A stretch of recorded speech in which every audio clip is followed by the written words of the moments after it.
in just a few minutes. I apologize for the delay. We're waiting on a few people. We had one flight problem.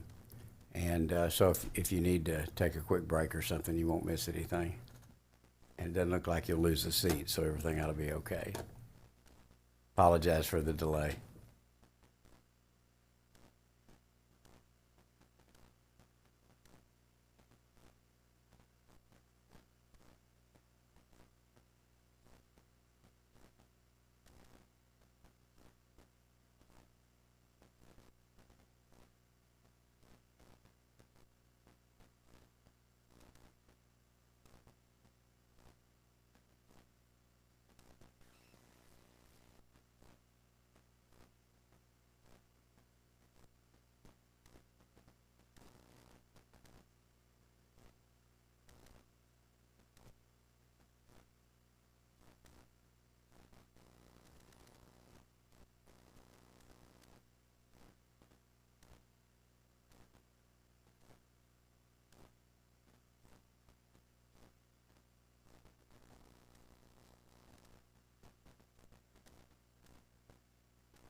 5-minute warning here. I think we'll be able to start in about 5 minutes. Thank you. I'm sorry again for the delay.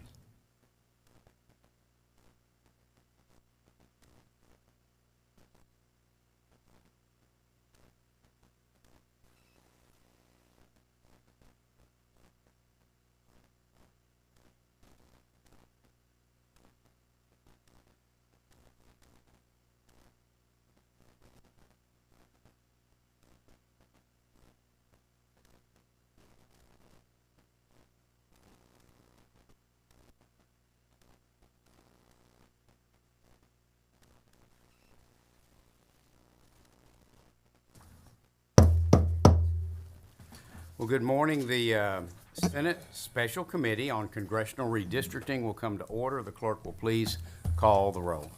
Senator King. Here. Senator Creighton. Here. Senator Alvarado. Senator Hinojosa. Present.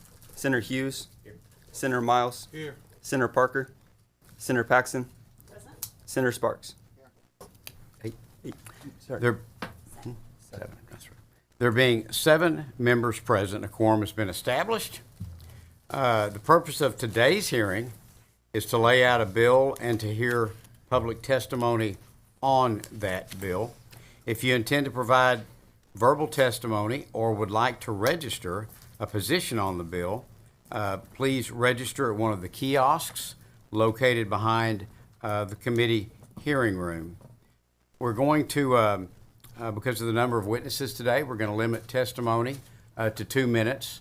But you're likely to be asked questions by some of the senators, and if you are, that time certainly doesn't count against you, and the senators can ask as many questions for as long a period as they wish. I'm going to close registration at, we'll do it an hour after the committee hearing begins, so let's call it, we'll close registration at the kiosks at 10:15 this morning. Members, just so you'll know, registration was opened at 8 a.m. Today. To ensure that everyone will be heard in a timely manner, we will ask 4 witnesses to be seated at the witness table at a time. So I'll call your names, and I may let you know ahead of time that you'll be in the next panel if I can pull that off. Any member of the public may also submit written comments and attachments to the committee via the public input portal. If necessary, we will take a 5 to 10 minute break every few hours so that members can stretch their legs. And also just want to mention, if you see a member get up and walk out, please know that it's not an indication that they aren't interested in what's going on. We have to take a quick break on occasion too. And if they have to go back to the back room and grab a cup of coffee or for the restroom, the audio plays back there as well. So as well as the video, so they'll know everything that's going on when they step out. Members, I know that there's a number of you may have some comments today. I'm certainly available to answer any questions when we lay out the bill. I also will reserve some time. I'm hoping we can take the bill up for vote today, and if we can, I'll certainly reserve time at the end for you to make any closing remarks that you wish to make at that time. If we have no committee amendments on file for today's hearing, we also have some overflow room, and if we end up needing that, I'll announce where those are at. And with that, I'm going to pass the gavel to Vice Chair Creighton.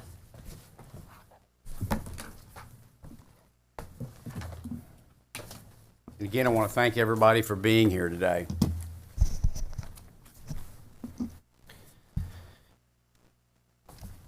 Okay, thank you, members. At this time, the chair lays out Senate Bill 4 and recognizes its author, Chairman King.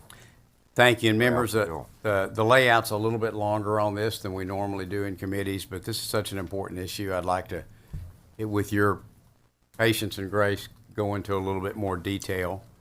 And I want to thank all the members of the committee who are in attendance today, and we're all taking time away from home and family and business and everything for the special session. The purpose of this layout is to provide an overview of the bill for the committee and for the public. And just a little context of the special session. On July 9th, Governor Abbott called this special session, which began on July 21st, 2025. The duration of the special session is 30 days. All the topics of the special session are set by the governor, not the legislature. One of the topics for this special session is congressional redistricting, and of course that's the subject matter that we have before us today. House Bill 4, HB 4, was introduced in the House on Wednesday, July 30th, and was passed out of the House Committee on August 2nd, 2025. Note that today we are considering the Senate bill, which is a companion, which was filed by me on Monday, August 4th. So the House bill and the Senate bill are identical at this stage. It is the chairman's prerogative to set a schedule for review of the bill under our Senate rules. My goal is to complete redistricting within this 30-day window offered by the current special session. Now, there's been a lot of activity on the House side, but we today are focused at our job at hand for the Senate, which is to address the bill before us. Now, I want to take a moment to discuss the public input we've had on redistricting. I want to take us back to 2021 because all of the data that we will be using and are using for this redistricting process is from the 2020 census data. So since 2021, the Senate has held 21 regional or public hearings, and the House itself has had many additional hearings. I think they actually had some in 2019, I think 14 regional hearings in 2019. Now, these hearings have given the legislature an opportunity to hear the public's concerns about the 2020 census data and about redistricting in general. This plan, as I said, is based on the 2020 census data. 4 Senate regional public hearings and 1 additional public hearing, specifically for invited testimony, have been held during this special session. And let me comment a minute on those regional hearings. We divided them up regionally. However, anyone was able to testify on any portion of the state at each hearing if they desired. But we had the South Texas and Central Texas hearing on July 25th, 2025. We had the North Texas hearing on July 26th, 2025. We had the East Texas hearing on July 28th, and the West Texas, which included the El Paso area, on July 29th. Over the course of these 4 public hearings, regional hearings, we heard from 205 individual witnesses. We had 205 people individually testify before this committee. And as we were utilizing virtual testimony and live streaming, we had approximately 3,852 clicks to the Senate live stream that were recorded. In other words, at over 3,850 times, people entered in to watch the hearings online. Testimony included invited witnesses, the names of which had been given to us by the Senate Democrat Caucus chair, and sitting members of Congress. Congressman Marc Veasey testified, as well as Congresswoman Lizzie Fletcher, Sylvia Garcia, and Congressman Al Green. We provided the opportunity for the public to provide testimony by remote means, as I mentioned, and sessions were held on Saturday and after hours. We were aware that some people might be prevented from participating due to a long drive, the long distance obviously from Austin if we had the hearings here, or by work or family obligations. And so we did this in this virtual fashion so that as many people as possible could offer their input. And we had just that. We had people testify from all over the state. It was interesting how many people said, thank you for doing this. I'm down in the RGV today, or I'm some other place and I couldn't be there, or there's a House hearing that I wanted to attend and couldn't get to, or I went to the House hearing and wasn't able to testify, so I appreciate y'all doing this today so I could do this without driving again to Austin. In addition, on August the 6th, the Senate held, this committee held a hearing for invited testimony, and we invited the following interested parties. Again, these were names that were given to us at our request by the Democrat caucus chair, and many of these testified during our teleconference hearings. Nina Perales with MALDEF, Gary Bledsoe with the Texas NAACP, Ellen Katz with the University of Michigan Law School, Michael Lee with the Brennan Center for Justice, Niyati Shah with the Asian Americans Advancing Justice, Leah Aiden with the NAACP Legal Defense Fund, Luis Figueroa with Every Texan, Ramon Palomares with LULAC, Tenias Chavez with La Union del Pueblo Entero, and also we invited the entire Democrat congressional delegation. Again, this was all for the August 6th invited testimony hearing.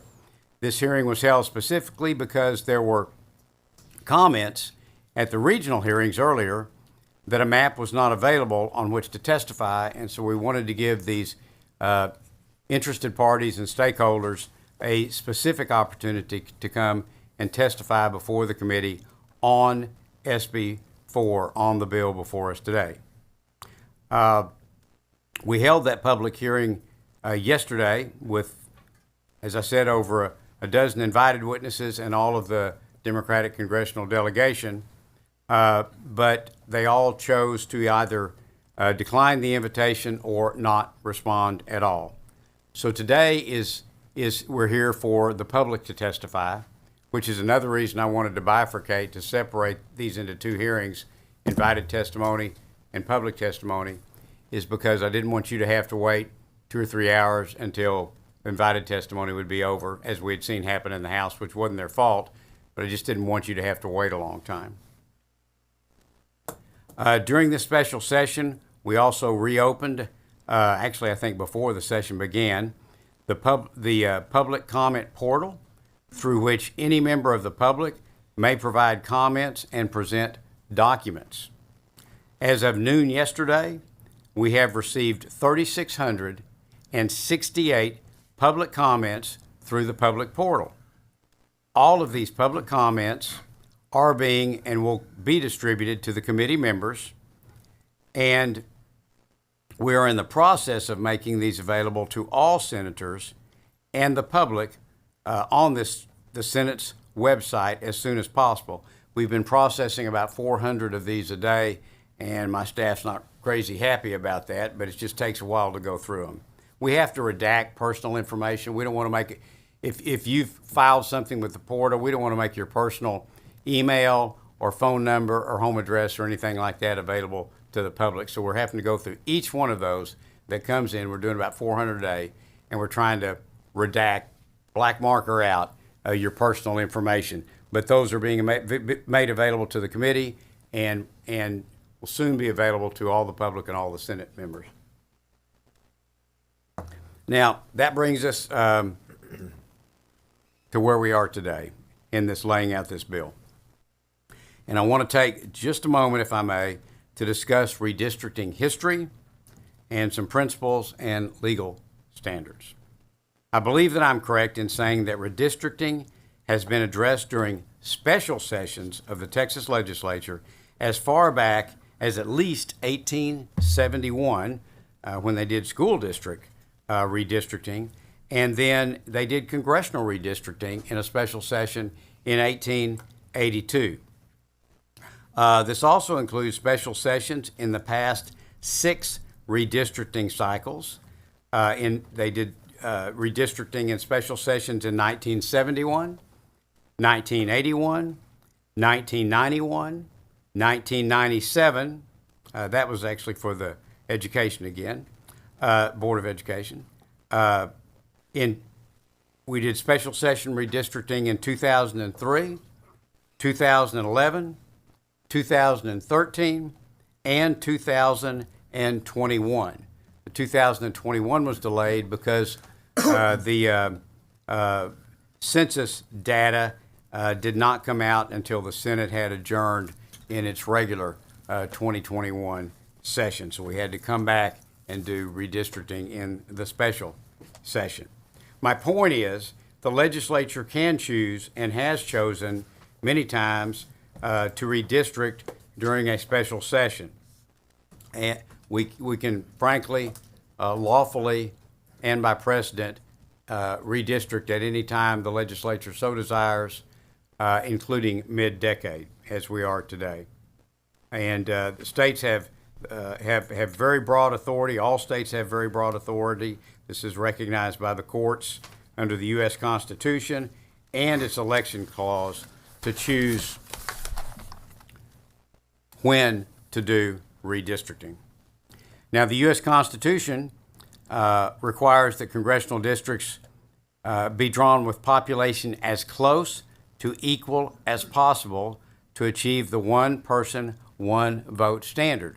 We have some flexibility when we're doing House and Senate maps, but we do not with the congressional districts. This standard is from this one person, one vote standard, is from the Supreme Court's 1964 decisions in Westbury v. Sanders and Reynolds v. Sims. It's also grounded in the 14th Amendment and Article 1, Section 2 of the U.S. Constitution. So, for our purposes of this map that we're considering today, the ideal district size is 766,987 in population. SB 4, I will tell you, meets the one person, one vote standard.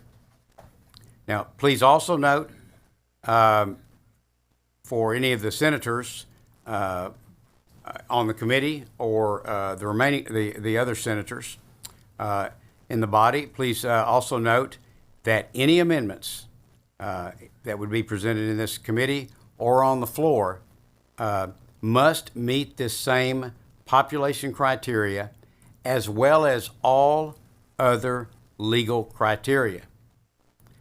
Every proposed amendment here or on the floor, the proponent must be able to demonstrate that their proposed amendment meets these legal requirements. So please be prepared to discuss that if you have I think it'll be floor amendment because we don't have any amendments filed for the hearing today. Now, a little bit about the legal basis for district design. The area of redistricting law is robust, to say the least. I've consulted with our legal counsel, and I am confident that SB 4 complies with the law in all regard. The House came to the same conclusion with HB 4, our companion. Therefore, starting with the position that our map is legal in all regard, I've tried to focus on 2 major issues. My first objective in adopting the House map and presenting this map today, my first objective is to create a plan that elects more Republicans to the U.S. Congress. In contrast to the complications involved with race-based redistricting, political performance, in this case, my objective of electing more Republicans to the U.S. Congress, is a permissible basis for drawing electoral districts. This was recognized by the U.S. Supreme Court in Rucho v. Common Cause and in, I guess it's pronounced Vieth v. Jubileer. Those were 2019 and 2024 cases, respectively. My second objective, and the first was to elect more Republicans to the U.S. Congress. My second objective, and I'll admit I wasn't initially intending to focus on this, but we, during the public testimony, heard repeated comments from citizens that districts weren't compact, meaning that there were so many districts that were irregularly shaped, oddly shaped. Now, districts that are drawn to be compact tend to aid in representation because they avoid the risk of distant communities being being united when they may not have everything in common. And I'll mention my Senate district. I have urban Fort Worth and Arlington, and then I also have rural counties, one with only 4,000. And the districts are different and the needs are different. So you want to try to make districts as compact as possible. It also allows it a lot more ease for the, in this case, the congressional members to travel across those districts. Now, I will say this is a particular difficulty in Texas because we are so large. We're not New Jersey. We're a state of 254 counties and 31 million people. And particularly when you get into West Texas, so many of those counties have only 5 or 10,000 in population. So when you're trying to put a district together that has 766,987 people in it, you tend to have to reach in often and grab population from an urban area, but then add a lot of rural counties to it, because that's simply the only way you can meet the one person, one vote requirements that we have in this very large county. It's not such an issue in the urban areas or in the areas closer to the urban areas because we can make those more compact. And what we heard from a lot of citizens is that there are a number of districts that could be more compact, but were not. And so that became a second objective in looking at this SB4. Now, I will tell you that SB4 accomplishes both objectives. Even a quick look at the plan, and we've put maps up, as you can see. We've got maps on easels at the back, both maps of the district, the current districts, the proposed districts under SB4, and then the regional areas. And there's also copies of maps available for the public in the back of the room. But this map accomplishes both the objectives. Even a quick look at the plan shows it is more compact in many ways, and we'll look at a couple of those in a minute. And it has better political performance, from my perspective, than the enacted plan, the current district map. Let's talk about the impact a little bit of this proposed map. Let's go through some of the high-level changes. SB4 redraws 37 of 38 congressional districts. But let me say most districts are changed in only very minor, even non-substantive ways. The most significant changes, the most significant changes affect 5 districts, and those districts will now lean Republican in political performance.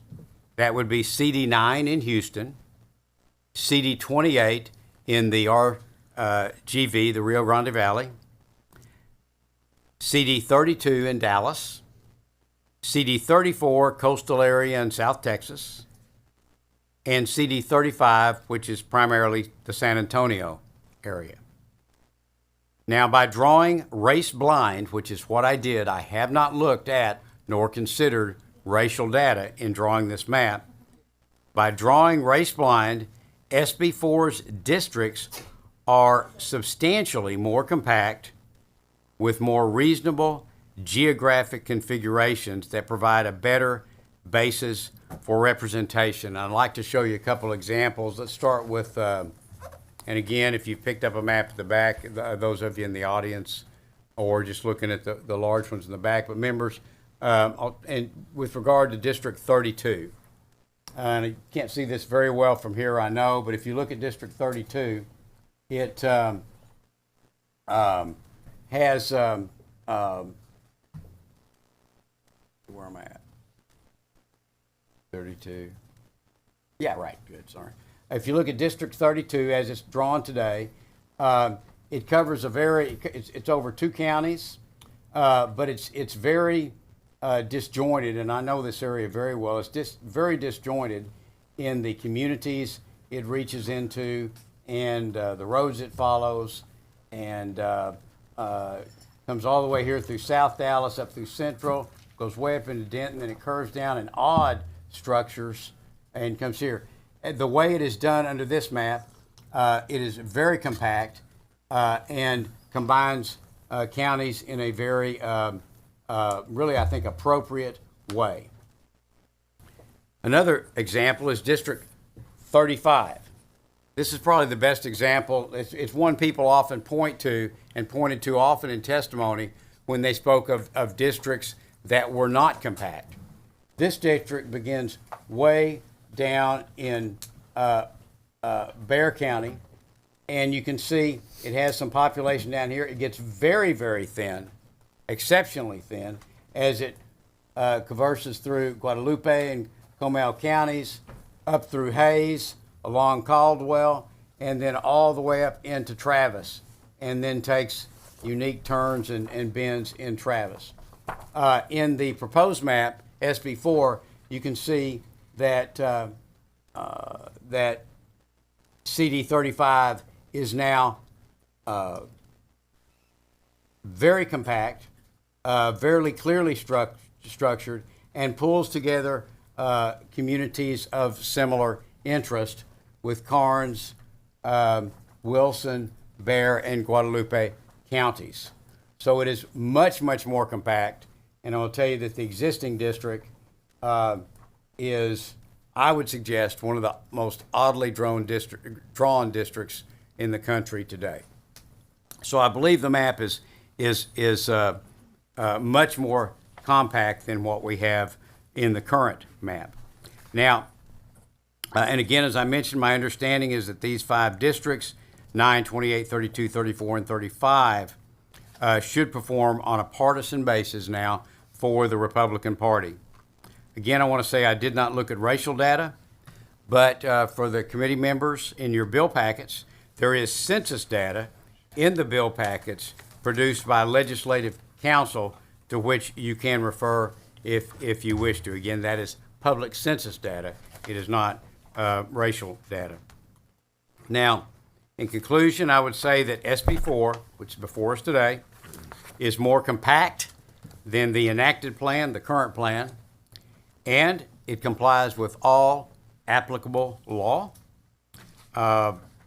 We've had plenty of opportunity for testimony with regard to redistricting and census data all the way back literally to 2021, and we've had a lot of discussion and 5 hearings thus far, with almost 4,000 people participating and 205 witnesses just before the Senate. We've had ample opportunity, and no one has presented data or a compelling case that this map violates any applicable laws. So it accomplishes what were my 2 objectives. First, that it perform better on a partisan basis for Republicans, but then second, that it be more compact as requested by so many of the witnesses. And with that, I would do my best to answer any questions, Mr. Chairman. Mr. Chairman. Thank you, Chairman. Senator Miles, questions? Thank you, Mr. Chairman. And thank you, Mr. Chairman, for the explanation you just gave.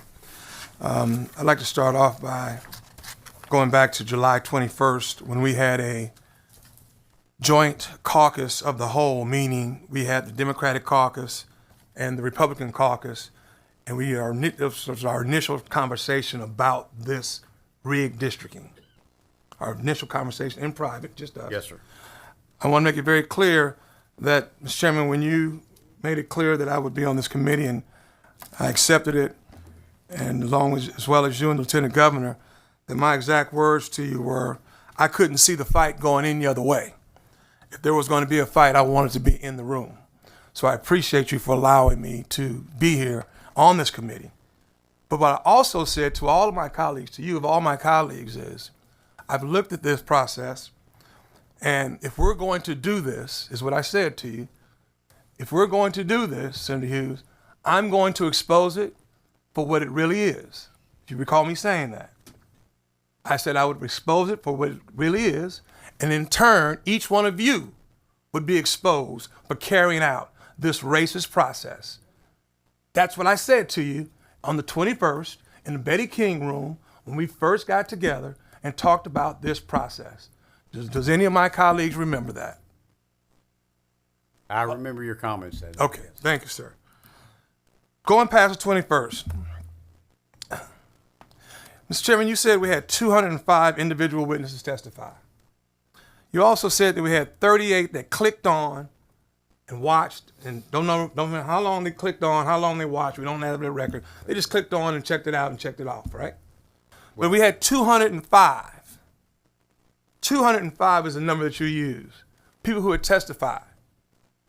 Now, citizens, I want you to know, and colleagues, I want you to know, for something as important as redistricting the entire state of Texas, I would believe that there are more than 205 people that would like to have some input.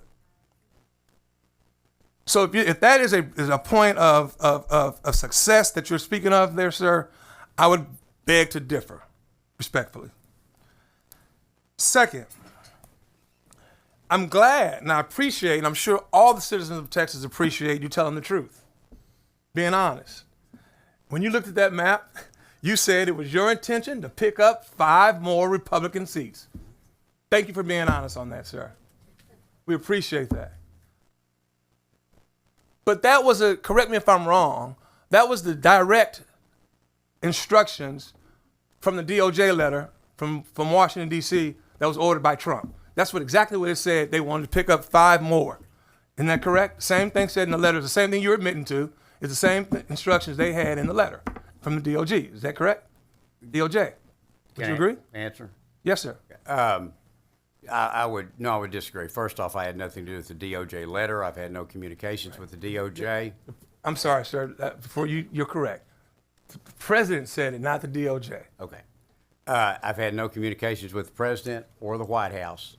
But yes, you're correct. My objective was when I look at the policies and the harm done to the nation through those policies in the 4 previous years, everything from a 30 trillion plus deficit to what we saw at the border, to the Venezuelan gangs, to the fentanyl crisis, problems with Russia and China, on and on and on, that it compels me to try to help make sure that we have a Republican Congress going forward. So those are the direct orders. You would agree with me then that those are the direct orders from Donald J. Trump through the DOJ that came to our governor, that came to our lieutenant governor, that came to our attorney general, that came to you as the chairman of this committee, correct? I've had no instructions. And you followed it. I've had no instructions. You've had no from anybody. instructions, but that's what was, we've gone through this once before, Senator King, Chairman King. We agree that was the order from the president. So I carried the Congressional Redistricting Bill in 2003, and my objective then was to create more Republican seats, which we did, and that was my objective when I was asked if I would chair this committee this time. But I've received no directions from anybody in the... Well, the letter's out there, and we'll leave it at that, and you didn't receive any direct from the president. But you are admitting that one of your objectives was to increase the congressional districts by 5 Republicans. That was and is my chief objective. Was and is. Okay, you probably don't know this because I just heard it on the radio this morning on the way in that A.G. Dillon would not come to speak to us. She didn't respond to the letter that you wrote her, and we respectfully wrote that. I wasn't able to subpoena her per the vote for the committee, but she's out on radio talk shows. And this morning, she said that the reason that the governor gave the ability to call a special session and to put redistricting on call was to get 5 more additional Republican seats. Now, she won't come to tell us that. She won't even respond to us in a letter, my brother. But yet she's on a national network radio station all over the country saying exactly what she intended to do. And that was heard just this morning, sir. And it also said that King, but you said, Senator King, that you could do it in any time, which we understand that. I don't think we're questioning the redistricting being done now. I think the big question for the citizens of Texas is, why is it being done? And all we want we know why it's being done. We just wanted somebody of leadership of this state to say why it's being done. Senator King, you also stated that you were trying to give these congressional members a chance to testify. You also qualified the amount of communication this committee had with each of these officers in the way to make it seem, though, they were too scared or too damn good to testify before this committee. I heard you say that on yesterday when I was in Boston.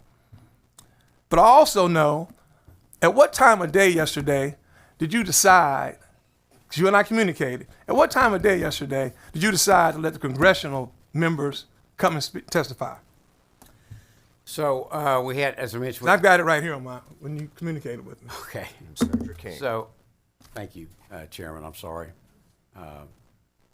So, at the regional hearings, as I mentioned, we had 4 of them testify. And then you and I spoke on the phone Monday night. You called to ask some questions about redistricting. And I told you that we were having the invited testimony hearing Wednesday. And then you said, well, have you invited the congressional members? And I said, no, I haven't. And based on that suggestion, the next morning, we invited all the congressional members. The next morning? Tuesday morning. About what time? Before 10 a.m. Before 10? Okay. And you expected them to be here, congressional members, you invited right at 10 o'clock, 11, closer to 11, you invited them, and you expected for them to be here what time? By 2 o'clock the next day. That's what I thought. Okay. And if I can finish answering that. Yes, sir. Senator King. That was similar to the notice that brought 4 congressional members to testify the day before, or the week before. It is also, they all know we're in the middle of this redistricting. They all know the process. One of them is even a former senator, Sylvia Garcia. Right. They know that there's going to be opportunities for testimony when the bill is laid out, and they know how this works. And so Okay. I don't know how to give them longer notice, Okay. but based on your suggestion, early the next morning, we started the process, and by 10 o'clock, I notified all 12 of them, and we did follow-up reach-outs to see if we could accommodate that. And I thank you for that, Senator King. Senator Miles.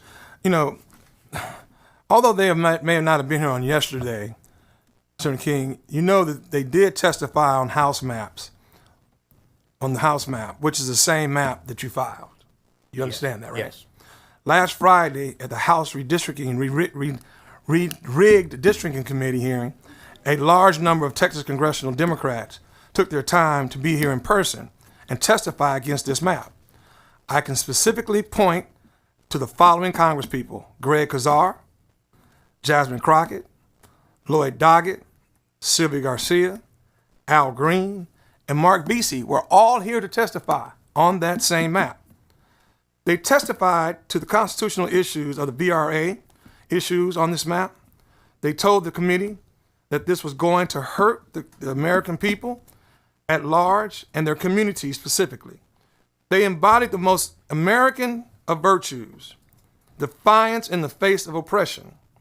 They spoke up and they spoke out on that same map that you filed, SB4. This is the same map that was filed in the House. There are no differences except for one has an S and one has an H. If they choose not to accept the invitation to appear yesterday, that does not take away from their outcry they have made regarding this map. They still feel the same way, Mr. Chairman. We as a committee need to be honest with ourselves. No matter what is done today or tomorrow regarding this map, this is all just a political theater at its finest. And we've been playing it very good in this redistricting. Political theater. Yes, Mr. Chairman, I'm a little angered by the actions of this committee and its pretext. Let us stop pretending that this is about the will of the people. It clearly has been a demonstration of action of this committee and its leadership in the state that we really don't care. Not we, y'all really don't care. Hundreds and hundreds of people have testified before the map came out and after the map came out. And it's done nothing to change the minds and directions of the leadership of this state, Mr. Chairman, members. Nothing. Hundreds of people have testified. When we began this hearing, Mr. Chairman, it was stated that your intention was to wait for a map to come over from the House, correct? But when it made clear that this map would not pass the House representatives because of lack of quorum of members, Senate Bill 4 was referred. Now go think about that.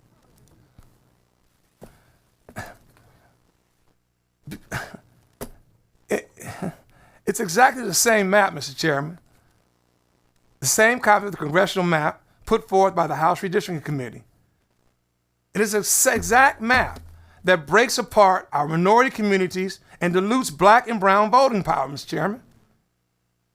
It's as if the chambers were told, this is the map and this is what it's going to be, point blank, period. I have to ask, were we told that? Were you told that? And I'm sorry, could you restate that question? I would have to ask if somebody must have told you all that this is going to be the map, point blank, period. The same map that's going to break up black and brown voting powers. Because it's the same map as the House. Senator King. Thank you, Mr. Chairman. And I want to correct one thing. My staff just corrected me that when we posted for Wednesday's hearing, we posted that on Monday. And as soon as we did, my staff emailed the staff of every senator on this committee and asked them to be sure and invite anyone they wanted to come to the invited testimony hearing and to just let us know. So actually, we had asked the Senate members to let us know of anyone they wanted to attend, congressional or otherwise, on Monday. So Anyone they wanted, huh? That's what you stated. Anyone they wanted? yes, anyone that they wanted, anyone that you wanted or any other member wanted to testify. Understood. Let us know and to go ahead and invite them. But the question at hand. The question at hand. So I think I'm correct in saying that anytime I've been asked about this, up until the time I decided to go ahead and file the bill, I had said that I was not sure if I would be drafting a bill or if I would wait on the House. As I watched along, as you did, the House hearings, as I learned about this map, no one ever handed me a stick drive with a map on it. No one emailed me anything and said, file this. Nobody did anything like that at all, from inside this building or outside this building. But I made the decision to adopt, as it were, HB 4 because I saw that it complied with the law and that it, from a partisan perspective, performed well, and that it was more compact than in some regards than the existing map. And so I decided to file the companion bill. I did talk with the House author about that. So yes, but this bill is adopted from the House. I didn't adopt it because it's the House's bill. I adopted it because it achieved those objectives that I mentioned of improving compactness and most importantly, performing better from a partisan perspective. So a simple yes answer to the question, yes or no, is you were not told that this was going to be the map that we gave Texas? No, I've never been told that. Okay, thank No. you. Mr. Chairman. That was, I just want to clarify the I question. believe excuse me, Mr. Chairman, I'm sorry, I'm jumping in, but I believe I had Senator King. full freedom to file any bill, any map. Yeah. So as I asked you on the floor many times, along with our other colleagues, so it's just coincidental that they just happen to be the same map. Mr. Chairman. Senator King. No, it's not coincidental at all. I studied the House map, watched some of the hearings, had asked our legal counsel to review the House map to determine if they agreed that it was legal in all respects, and decided it was a good map, better for Texas, better for the nation, and that's why I decided to go ahead and file it. Well, thank God. Senator Miles. Thank you, Mr. Chairman. Thank God that in this particular special session for redistricting,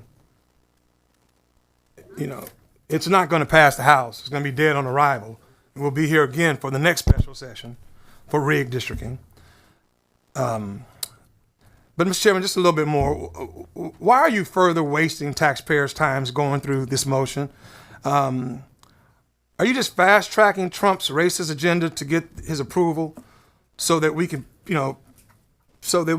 put it back on and so he can say to you, good job, Senator King, good job, Senator King? Because we all know that now that the House is gone, this Senate floor map, as we see it right now in this particular session, was going to die. Mr. Chairman. Senator King. So I think your question is, knowing that the House has broken quorum, that the House Democrats have left the state, knowing that, why did I bother to go ahead and have this hearing now? I'll say that I thought about that a lot, but we don't know for sure. I think the last count I saw, they had 94 members present. They only needed 6 more to have a quorum. And so I thought if we went ahead and moved this bill forward, the House already has a bill on the floor. It's already through calendars for HB4. And if they come back that that they could expedite, and we have sent this bill to them, that the House could then simply, in the last days of the special session, pick up SB4 and substitute it for HB4 and pass it out. So I just used the same strategy for procedural strategy that you've used 100 times on 100 bills, is looking for any possibility to get your bill passed. Yeah. And that best possibility said move this one forward so that if the House does reach a quorum, and that they can, that the Senate bill would be over there for them to pick up and pass out. Okay. Senator Miles. Thank you, Mr. Chairman. We as a Texas Senate, I remember back when we used to take pride, a lot of pride, colleagues. And I want y'all to hear this. I remember when we used to take a lot of pride in standing against the federal government telling us what to do here in Texas. Those are some good old days. But here we stand today doing exactly what the president's orders the governor to put us up through. It's kind of like the president told Governor Abbott to jump, and he asked how high. It's ridiculous because we had some rich days in being able to tell the federal government what we weren't going to do that they told us to do, Senator Hughes, Senator Paxton. And that's when we stood for something. We stood as Texans. Independent, strong, free-minded, doing what's best for Texans instead of doing what's best for the President of the United States. For those of you who are here waiting to testify, be not dismayed. Speak the truth. Please speak the truth. Tell this committee what redistricting is going to do to your communities. To the Democratic House members that broke quorum, keep the faith and keep your fight. This state needs your bravery, and this country needs your bravery. I'm in full support of the House members in their quorum break. Yes, Mr. Chairman, I went to Boston to support them. I would have gone to Chicago, New York, wherever, but this hearing was called. If the citizens were going to come and testify, then damn it, I was going to be here to testify with them. Supporting their voices and making sure that they're heard. I'm here on this diocese for them and not for the President of the United States.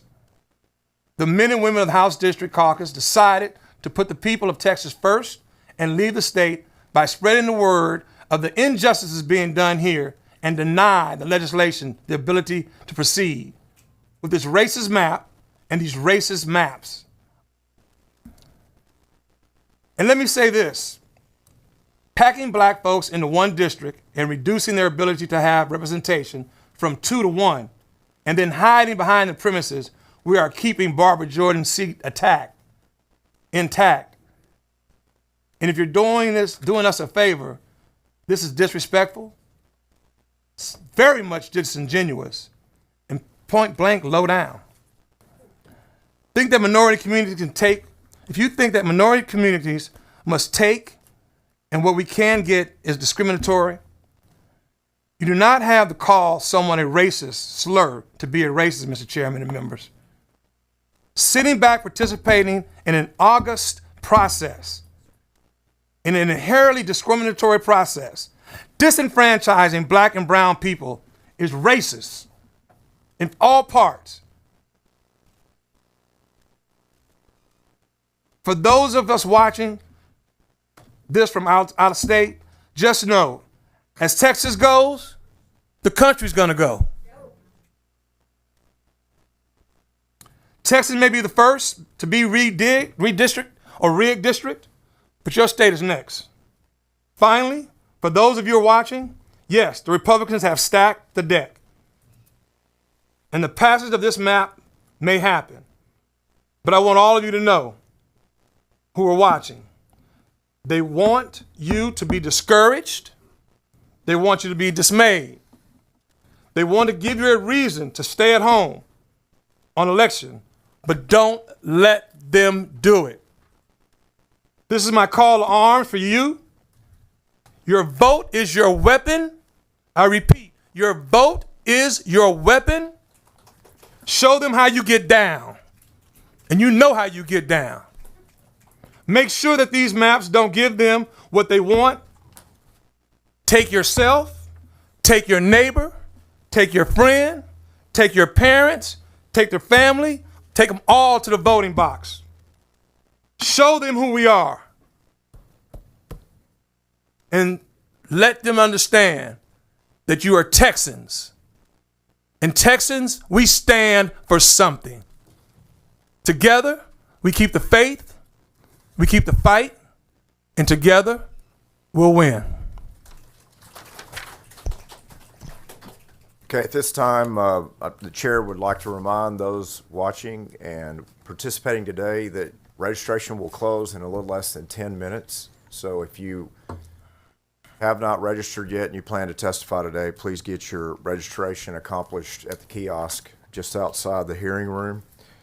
This room is getting full. We have overflow rooms as well for those participating. Audio and video should be playing live from that room. You'll hear if the chair calls you to testify. Our overflow rooms are E1016 and E1028, and if needed, E1036 for anyone that needs additional space or to take a seat.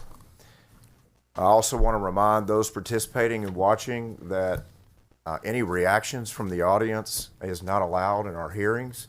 We have to make sure that everyone with us is respected, everyone can see and participate and hear, and so there won't be any jeers or clapping or reactions or snapping from the audience. You'll hear some things today that you like. You'll hear some things today that are frustrating. But help us all and everyone that's here be respected and participate in the process without interruption. At this time, the chair will open up public testimony. Mr. Chairman. Senator Hinojosa. Thank you, Mr. Chairman. I couldn't say it better than our colleague, Senator Miles, but just a couple of points and questions for our chairman. Yes, you're recognized. Yeah. one of the things that I look as I saw the map and I understand the goal of electing more Republicans. The reality is that the map, especially in South Texas, as you want to make it more compact, you're really dividing communities that have a common interest. For example, Hidalgo County is divided in half, maybe in 3 parts. The valley is certainly divided into 3 parts. So those are divisions that are taking place in terms of communities who have a common interest. In Oasis County, the county has been split also in half. So that's dividing our communities of interest. And I also know that you didn't look at any racial data, but I don't think that really matters. What matters is the result of that, and the result of that is discrimination against minorities, people of color. And the other comment I will make is, I know you went and pointed out about President Biden's administration, inflation, and what have you. I don't think that's useful for discussion here. I think we ought to just stay focused on the map that's before us, Senate Bill 4, and not get into all these other side issues that maybe we agree or disagree what President Biden did or didn't do, or what President Trump is doing or not doing. It would just stay focused on the map. Thank you, Mr. Chairman. The chair would ask the clerk to show Senator Parker as being present, and Senator Hughes, you're recognized. Thank you, Mr. Chairman, and I thank each member. I thank each witness. We look forward to hearing from everyone, regardless of your position. Chairman King, you talked about the motivation behind the bill, and redistricting is, I don't think, surely no one would dispute that redistricting is a partisan process. Always has been, always will be. We are a republic, a democratic republic, and there are votes and there's majorities and those decisions are made. But let me ask you, Mr. King, Chairman King, you mentioned that there's a national discussion going on about this. Let me just ask you a couple of questions. Have you heard remarks by the governor of California and the governor of Illinois and the governor of New York criticizing this process and accusing us of being partisan and improper in what we're doing? Have you heard those comments? Yes, a number of times. I have too. Did you know that the state of Illinois currently sends 17 members of the U.S. House? So of those U.S. House members, 17 of those are in Illinois. Now, you probably know that the current numbers show us that 56% of the vote in Illinois is going to Democrats, 56%. Did you know that of those 17 congressional districts in Illinois, 14 are electing Democrats? So that means though the vote is 56%, 82% of the seats are going to Democrats. Are you familiar with that? I wasn't until a couple of weeks ago when all this started popping up, and I've seen a number of reports on different states, and it's that their districts are drawn in an exceptionally or severe partisan manner. Senator, to your point, as you know that in the state of New York, where they have 26 members of the U.S. House, 26 in their delegation, Democrats get about 58% of the vote, but they have 19 of those 26 districts, 73%. And then perhaps the loudest critic and the one who's threatened to do more redistricting might be out in California. I can't recall the governor's name, but the governor of California. California, for now, has a larger congressional delegation than we do. Of course, their population's shrinking, ours going up, but we're going to catch up to them.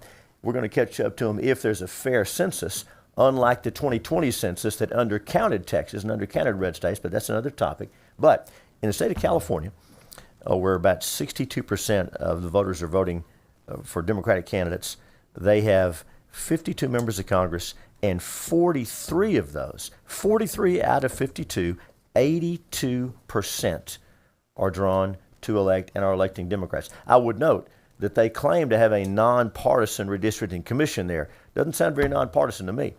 So a little context, Mr. Chairman, as we think about the partisan approach to these maps. And Senator King. And I understand, I was speaking with someone from Massachusetts this morning, and they have 9 congressional members. And although they have a pretty substantial Republican voting bloc there, All 9 are drawn to be Democrat districts. So in Massachusetts, where President Trump got in the mid-30s, almost in mid-30s of the vote, there are 0 Republican congressmen from Massachusetts. 0. 0. Thank you. So, Mr. Chairman. Senator Miles. So, Senator Hughes, what's your point? Senator, my point is that those Is your national, point that you're angry? Let me ask you your question. Miles, May I ask- we're going to I'm have to sorry. keep. Okay, We're going to have to keep. okay, Well, okay. it's not okay if I'm still talking. Okay. We're going to have to keep order in the hearing so that our audience and those watching can follow succinctly our discussions and our exchanges. We're going to have to be patient. We don't have a shot clock on this hearing, so everybody's going to have their say. Most importantly, you all that are here to testify. Senator Hughes. No, thank you, Mr. Chairman. And Senator Miles, thank you for your question. A lot of our discussion has been about the partisan nature of redistricting and how those lines are reflected. And there's been a lot of national criticism amplified by people in Texas from other states and other state leaders criticizing this process for being partisan and suggesting that they do it in a nonpartisan way. Yet, Senator Miles, the results of their nonpartisan process yield hyper-partisan results, much more than Texas has today, much more than Texas would have even if even at the end of this process. I think that context from a partisan standpoint is important. That's my point. I hope I don't seem mad. I'm not mad. Senator Miles. So, are you saying it's okay for Texas to do because other states are doing it, but they're doing it in reverse? I'm saying, Senator, Hughes. Mr. Chairman, I'm saying that the national voices that are criticizing this process and are being repeated around the state here need a little context. There's something that's important. You know, I find Senator Miles. it very interesting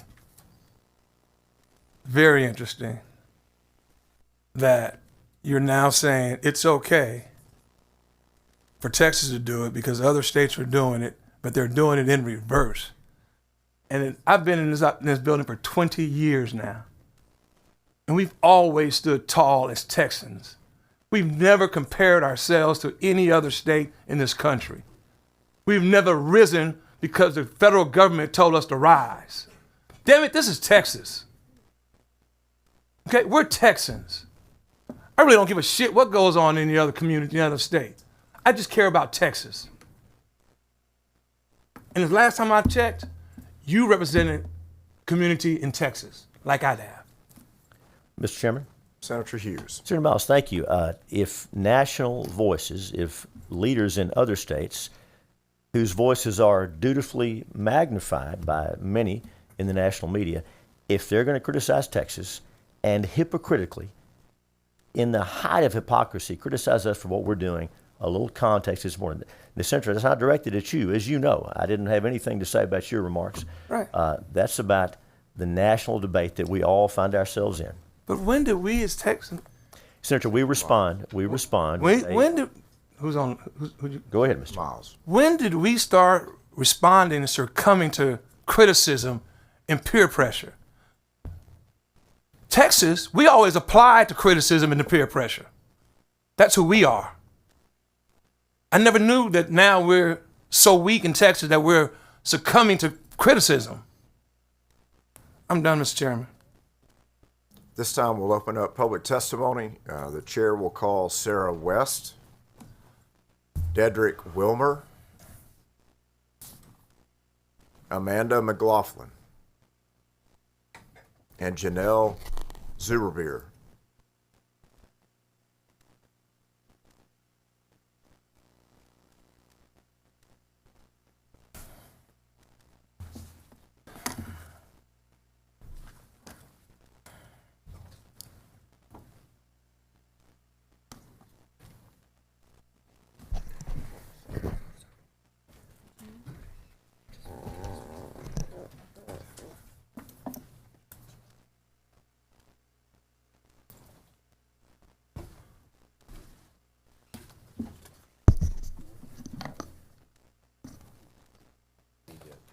Is Janelle Zuberbeer here with us today?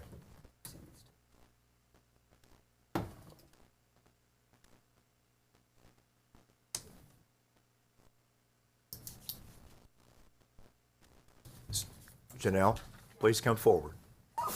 We were giving you time. No problem, no hurry.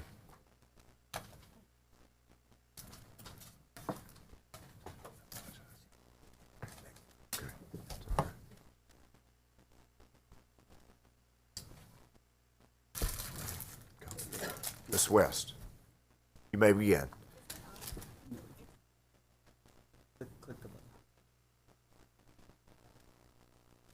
There we go. Should be live good now. now, and if you can, please state your name and if you represent any outside organizations or just yourself today and your position on the legislation. Thank you, sir. Thank you. My name is Sarah West, and I am representing myself. I live in Northwest Austin in the current incredibly compact Congressional District 37. But under this new map, someone in the White House in Washington, not Texas, wants to move me into CD 10, which would be a district that stretches almost to Louisiana. That makes no sense. Austinites don't have the same concerns as people in East Texas. We deserve representation that represents and reflects our community. Meanwhile, my neighbor just down the road would get to remain in CD 37. So I called Representative Doggett's office to share my concerns. The woman who answered listened to me, and she even laughed when I told her to add exclamation points to my comments. The next day, I got a call from Madison. Yes, I'm still naming her, because she is doing the real work for Doggett's constituents. She made sure I knew about the House hearing last week because she wanted me to be able to use my voice while I still have it. But if this map goes through, I'll have to call Representative McCall's office, and they don't know me from anyone else. My voice will be lost in a district stretched far and wide by design. Last week, I submitted my testimony online, I watched hearings, and I testified here at the Capitol.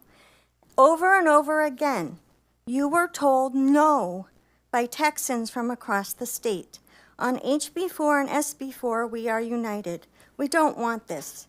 I stand with the House Democrats. They are doing the will of Texans because they understand changing the rules in the middle of the decade is cheating. If you care about the Texans you are elected to represent, you'll vote no. Divorce yourself from the demands of the White House. They want 5 additional friendly seats in the House of Representatives to escape oversight. Ms. West, we'll have to stop there. Thank you Okay. very much for your testimony. Thank you. Please. Go ahead, you may begin. I'm Amanda McLaughlin. I'm speaking for myself. I've addressed many legislative hearings, and I've always tried to show respect, even when I didn't agree. I will continue to show respect, and in fairness, I have gotten respect from like Senator Hughes and a lot of people, but I have also lost respect for many legislators. When did a legislator become about serving a destructive president and serving your own needs above that of your constituents? Everyone knows that this is to get the president 5 more seats. The cost for this is high. This cost is a cold heart that tries to silence many black and brown people and anyone that doesn't agree with the policy of fear, hate, and division. You will try to silence us, but you don't understand the depth of our resolve. I consider the representatives that broke quorum heroes, and I support them. They are trying to defend the democracy you are so determined to destroy. Even if you win this redistricting, you will lose eventually. You can only suppress people so long. People like myself are tired of being bullied and have decided to confront the bullies. No matter how much you try to scare us and beat us down. I'm a transgender woman. I'm tired of hearing about my friends moving out of Texas because they are afraid. For many of you, that is a statement will bring you joy. The joy you feel speaks to how sick this government has become.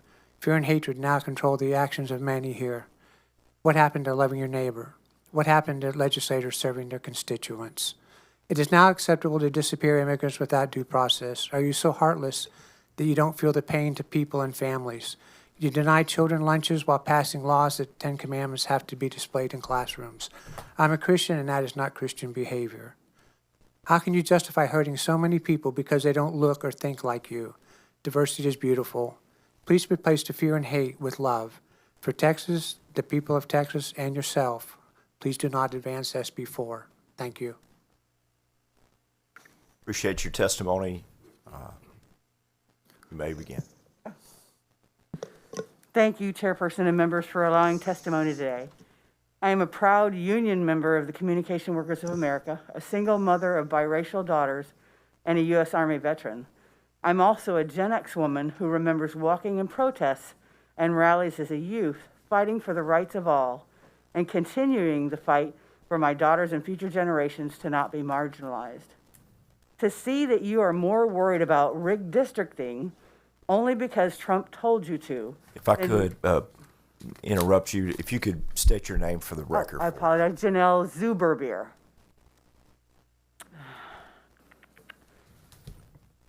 To see that you are more worried about rigged districting only because Trump told you to than you are about the things we have been through recently.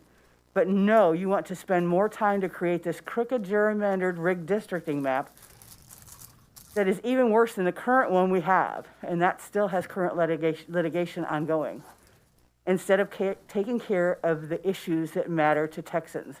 This brazen move increases Republican representation by taking it away from communities of colors is shameful and racist. Texas has a long history of rigged districting against voters of color in the district maps. The racial gerrymandering in Texas has the aura of apartheid era white minority rule. But in Texas, whites like me are approximately 40% of the population, but control approximately 70% of the congressional districts. And in Dallas-Fort Worth area, where whites are only approximately 20% of the population, but have approximately 80% of the seats. Why would you do this to the people of Texas? Government works best solving the problems of ordinary people like me, a living wage, good public schools, and accessible, affordable, quality health care. We need to get politicians out of the map building process. Thank you. Thank you for your testimony. The chair would like to remind the committee that public registration is now closed. Mr. Wilmer, we'll begin with you at this time. Thank you. Okay, appreciate it. Chairman King and Vice Chair Creighton and the members of the committee.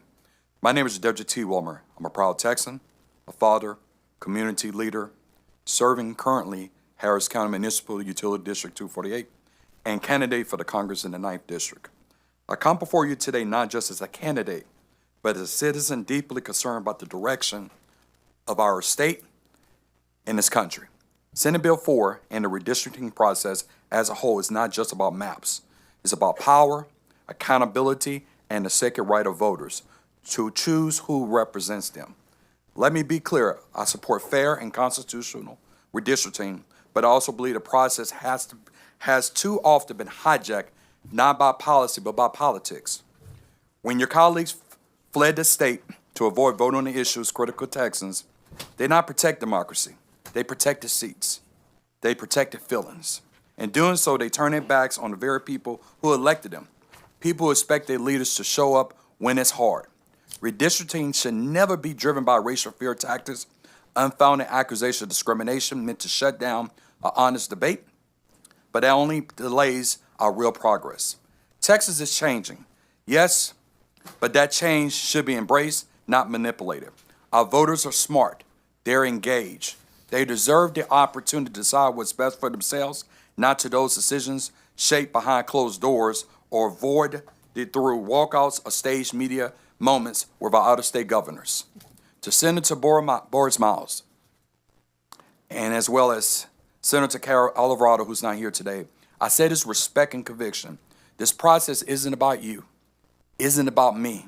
It's about the voters.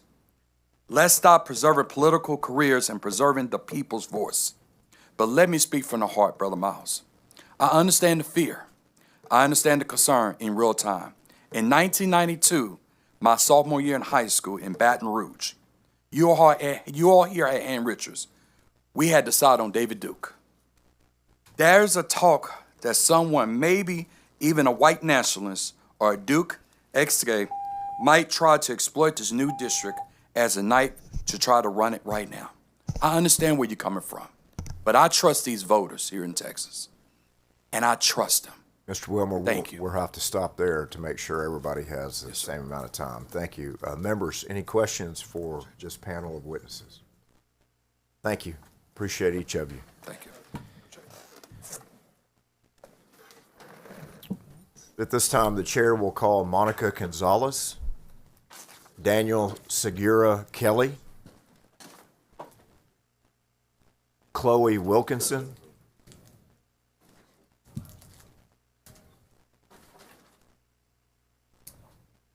and Machia Money.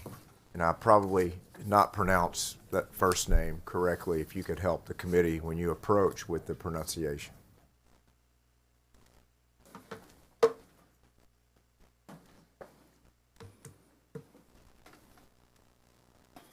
How do we properly pronounce your first name? Miosha Money. Miosha.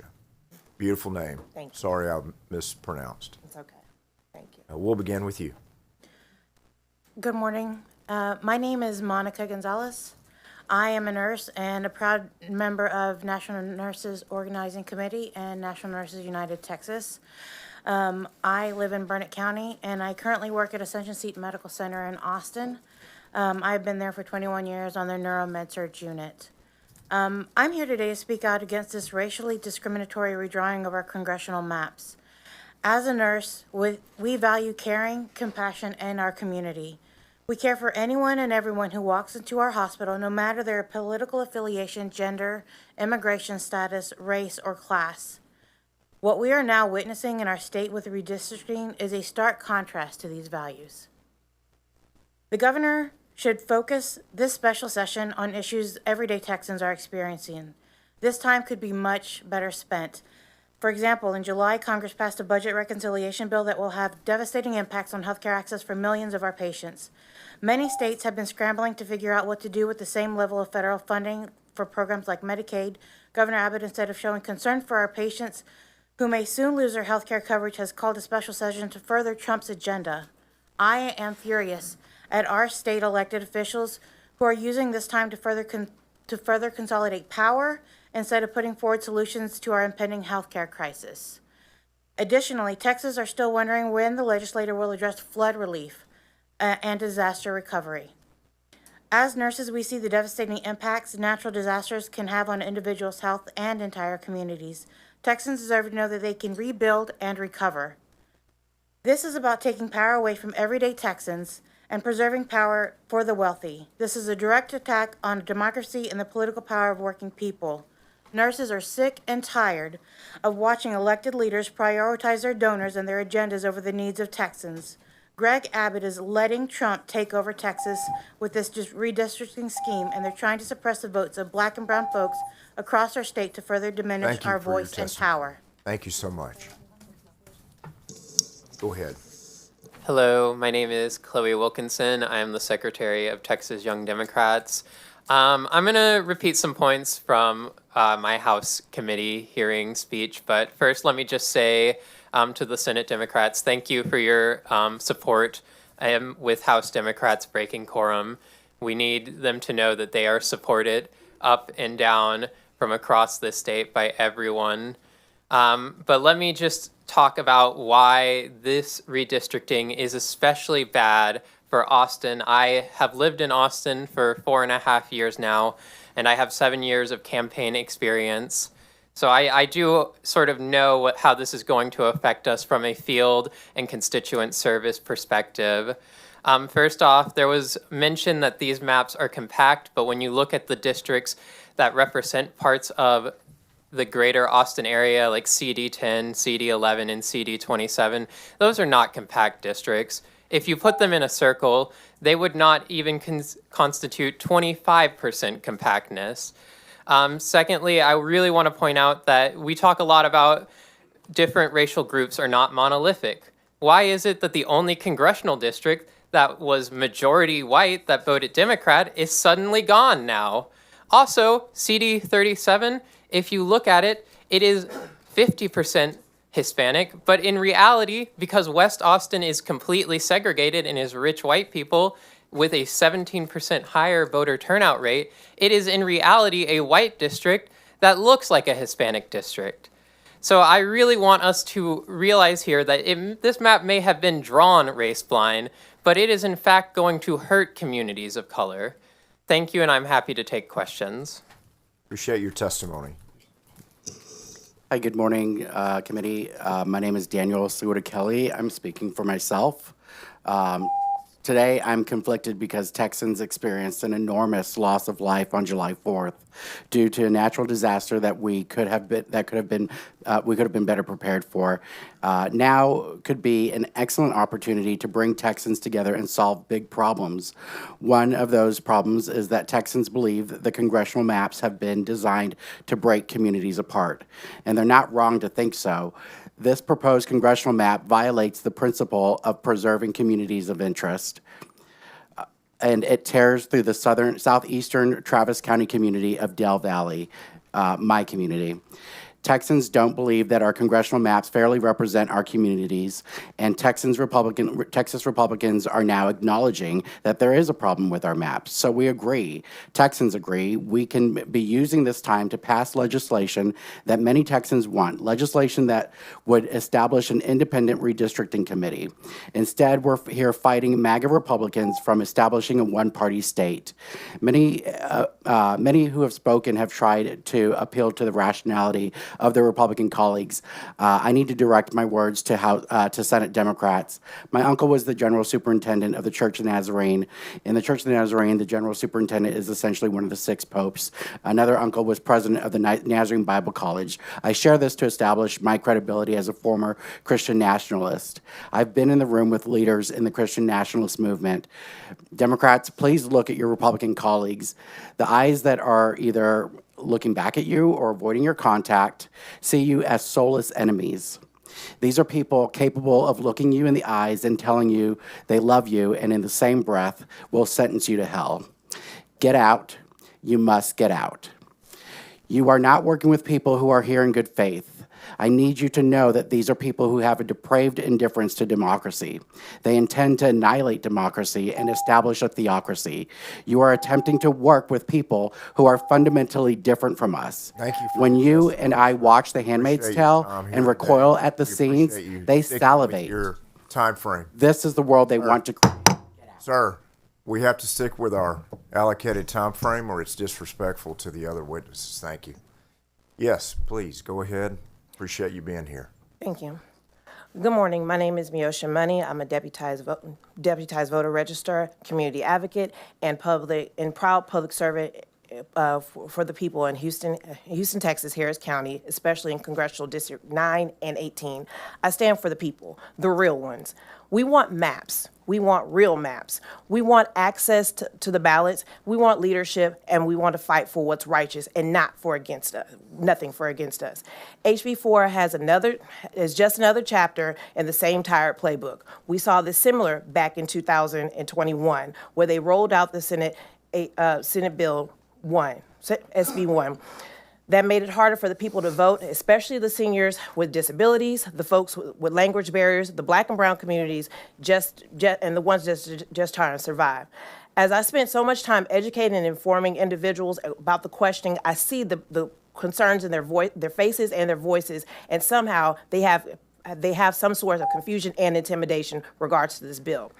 But you guys want our votes all the time. Y'all are steady asking for our votes. We're tired of knocking and asking to be let in. We're tired of begging. We're tired of this. Now, at this time, we're not asking. We're just going to go ahead and kick it down. Our neighborhoods, our kids, and everything are being affected. So let me make this clear and let me make this loud. I stand against HB4, I stand against gerrymandering, and I stand against voter suppression and intimidation. And let's make this clear, we're not backing down and we're just getting started. Thank you. Appreciate your testimony. Each of you members, any questions? Thank you.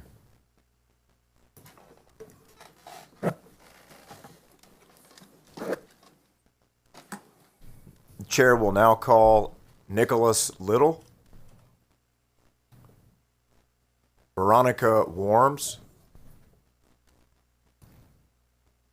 Emily French, and Anthony Gutierrez.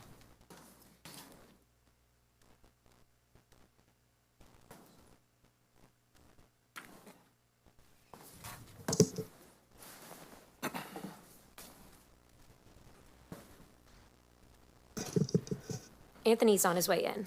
We'll give Mr. Gutierrez time, and we'll begin with you. Go ahead.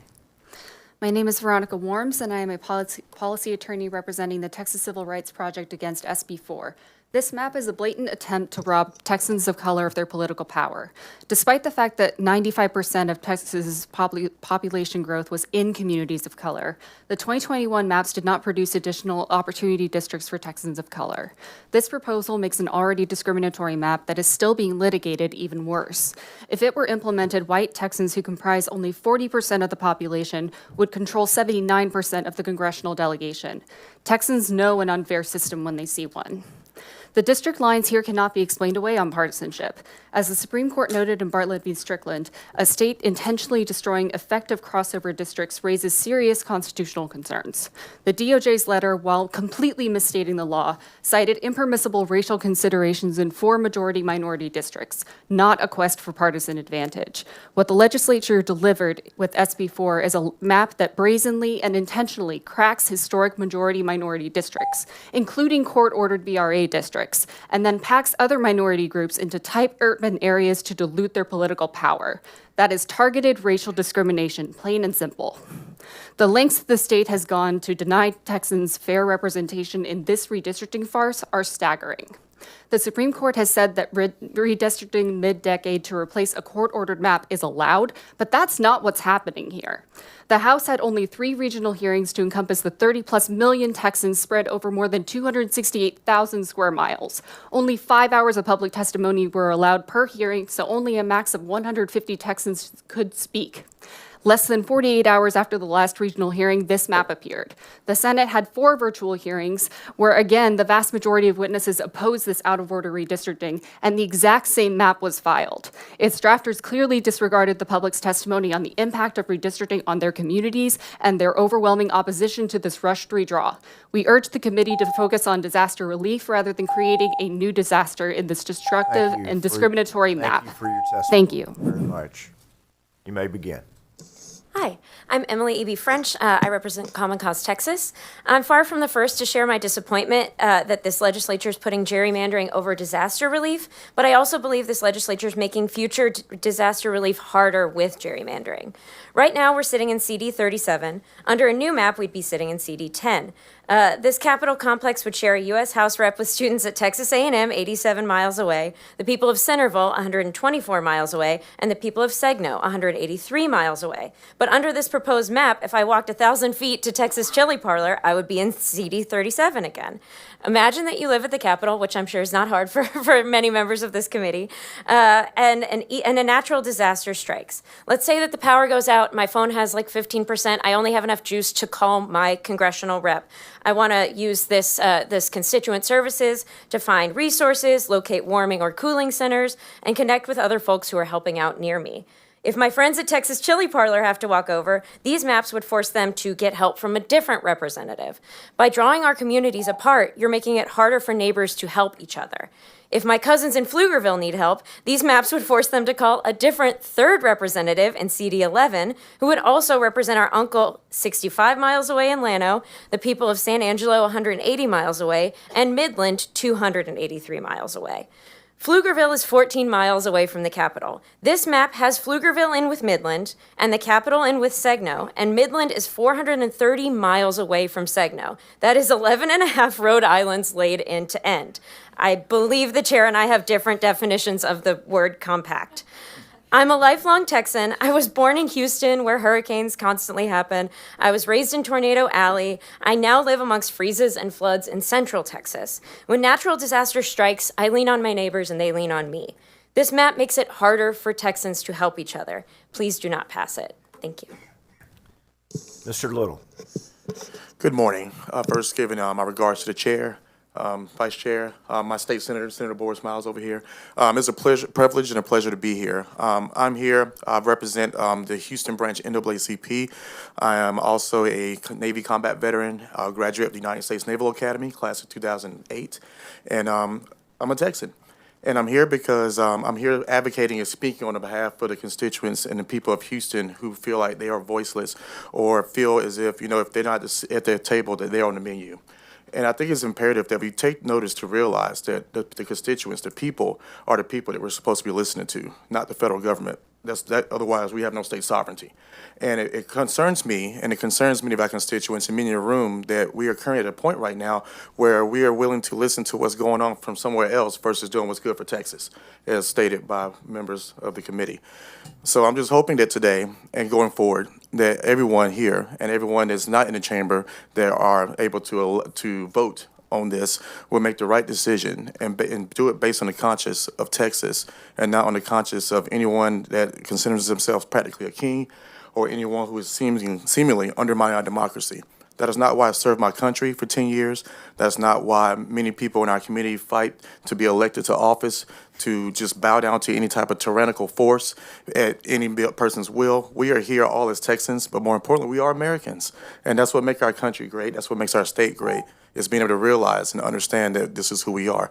So I just want to ask that everyone here just really take in consideration all the testimonies being given, all the testimony that will be given, and just please keep in mind that as Texas, we've always stood strong, and it is imperative that we maintain that stability, and we maintain that to represent that across the country as well. Thank you. We appreciate each of you and your testimony. Thank you for your service to our nation, Mr. Little. Senator West, we welcome you to the committee today and appreciate you joining us, and you're recognized if you have a question for Mr. Little. I don't know that it's for Mr. Little. It may very well be for the author of the bill, based on the testimony of this panel. In terms of deliberating on exactly what's taken into consideration in recommending this bill or amendments thereto, how will the testimony received by the committee, by people that have taken their time out to express their opinion on the bill, be utilized? Is that a question for me? Is that, are you? Yes. Is that directed at me? As No, currently, or the Senator author King? of the bill, Senator King. Senator King. Okay. Did you understand the question? I think so.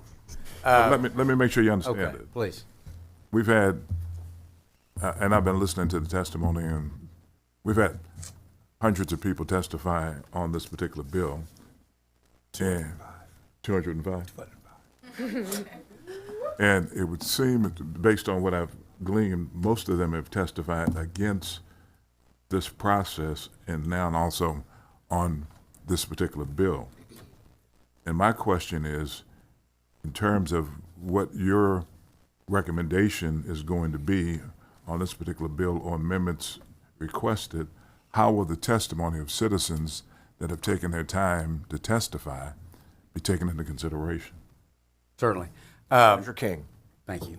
And as to amendments, we'll just look at each amendment independently, and those decisions will ultimately be made by I guess it'd be floor amendments, and they'll be made by the 31 or 30 now senators on the floor. They'll make that decision in a vote on each amendment. I would say as to how his testimony taken into account, I think each senator represents their roughly 1 million people in their district, but they also represent the state as a whole. And I think each senator will. In all due respect, that's not the question I asked about the other senators. Well, Senator West, let him complete his thought, because he may end up at that destination. You may end up, okay, all right. Yeah. I think I'm getting there. But I was just going to say each of us will take into account all the information put before us, our personal analysis of the bill, what we believe that our district wants, I think, and the testimony that was provided, both in the Senate and probably in the House too. I watched some of the House hearings, and contacts that we're getting from constituent calls and emails and letters, and I think I would expect we would all take all of that into account in making our decision on how to vote on any amendment or on the bill itself. Okay, Senator West. Thank you very much, Mr. Chairman. I was referring to you, not everybody else. I mean, as the author of the bill, you are going to have to make a determination as to what bill actually comes to the floor for consideration. And normally what we do in this process that I've been involved in for a long time now is that we listen to the testimony, and based on the testimony, we take the bill, end up having a substitute and things of that nature based on the testimony that we hear. And so I guess the question I'm asking it's not as it relates to other senators, but more specifically as to you, as the author of the bill. Are you going to take into consideration that hundreds of people that have testified showed up at these particular hearings in deciding what bill and or substitute that you will bring to the floor? And if so, how will you do that? Senator King. Well, my intent is, as chair, to bring the bill up at the conclusion of testimony today for a vote before the committee, and to recommend that the committee favorably report the bill to the Senate. And then if it passes out of the committee, and if it's brought to the floor, then it would be my intent to recommend to the floor that we support the bill. Okay, so the testimony that you've heard over these few weeks has been loud and clear that this process is not favored by Texans, correct? And the testimony that I've heard so far today is that this map is not favored by Texans. You will not take that into consideration in terms of making a recommendation to the committee and or to the Senate. Is that correct? Senator King. So much of the testimony that I've heard, and I've taken it all into consideration, one of the things that pushed me toward this particular map, a great deal of the testimony has been that the existing map is not as compact as it could be, and I believe this map takes strong steps in that direction. We discussed earlier before you got here specifically with regard to districts 32 and 35 are very good examples of that. So I believe it reflects the testimony that we've seen in that regard. I also believe that most of the testimony that I've heard has been with regard to racial considerations, and I think it's totally inappropriate to take racial considerations into account when drawing a map. I think that that's not preferred by the law, to say the least, and I think it would be inappropriate. So I think much of all the testimony that's been suggesting that this map was drawn on a racial basis is inaccurate and incorrect, and so I'm disregarding that part of the testimony because I didn't take race into account, and I don't see race in this map. Okay, and I understand that. Senator West. Thank you very much, Mr. Chairman. At all due respect, when you begin to look at the map itself and take into consideration not just the map, but the whole process, 2021, we had a map that the Attorney General in the state of Texas is defending in federal court right now. And then we get a letter. Trump says that he needs 5 seats from Texas. And then we get a letter from the Department of Justice. I think that's chronological order. Mm-hmm. Then all of a sudden, there's no map, because I've asked you about maps, and then a map shows up in the House. Then we have the quorum, the parliamentary use of quorum breaks in order to stymie the efforts, and then another map is filed over here. I think that's the order of the events. People have testified against these maps, against the maps in the entire process, and the only districts that end up, frankly, for the most part, being cracked and packed are minority districts. More specifically, I'll give you an example, the district in Dallas. And I hadn't looked at the maps in a while. All the economic engines are being taken out of the district in Dallas for some strange reason. Can you help me understand that? I'd have to ask you, I'm sorry, excuse me, Mr. Chairman, I'd have to ask you to be more specific. As it relates to what district or what? Well, what economic engines, what district, what congressional member? Sure. Okay. Jasmine Crockett, her district. Okay. It's, as I understand it, and I stand to be corrected if necessary, the airport, downtown area, the medical center, law schools, and all that have been taken out for some reason. And if race is not a consideration, why would that happen? Well, I know I represent Tarrant County, and even though Lockheed is across the street from my district, I still aggressively represent Lockheed. And I don't think because you've moved a hospital district or you've moved a district outside a hospital district, if it's still in her primary county, I assume she's going to continue to represent that as aggressively as she would otherwise. downtown Fort Worth is not in my district, but I'm actively involved in representing and being supported by businesses and folks in the downtown area. So I don't think you can draw a line like that and say because the hospital district's no longer in her district that she's not going to be working for and representing that hospital district. So you agree with me that that should not be a partisan consideration, right? In terms of whether or not you move or don't move a hospital district or a downtown area. And so in drawing maps, you shouldn't take into consideration moving economic engines of a particular district to accomplish a partisan result. You would agree with that, based on what you just said? I don't. Senator King. I don't think that's what I just said. I think what I said, you asked me specifically about her district. I think that, as I said earlier, that you should not take, that I did not take racial factors into consideration.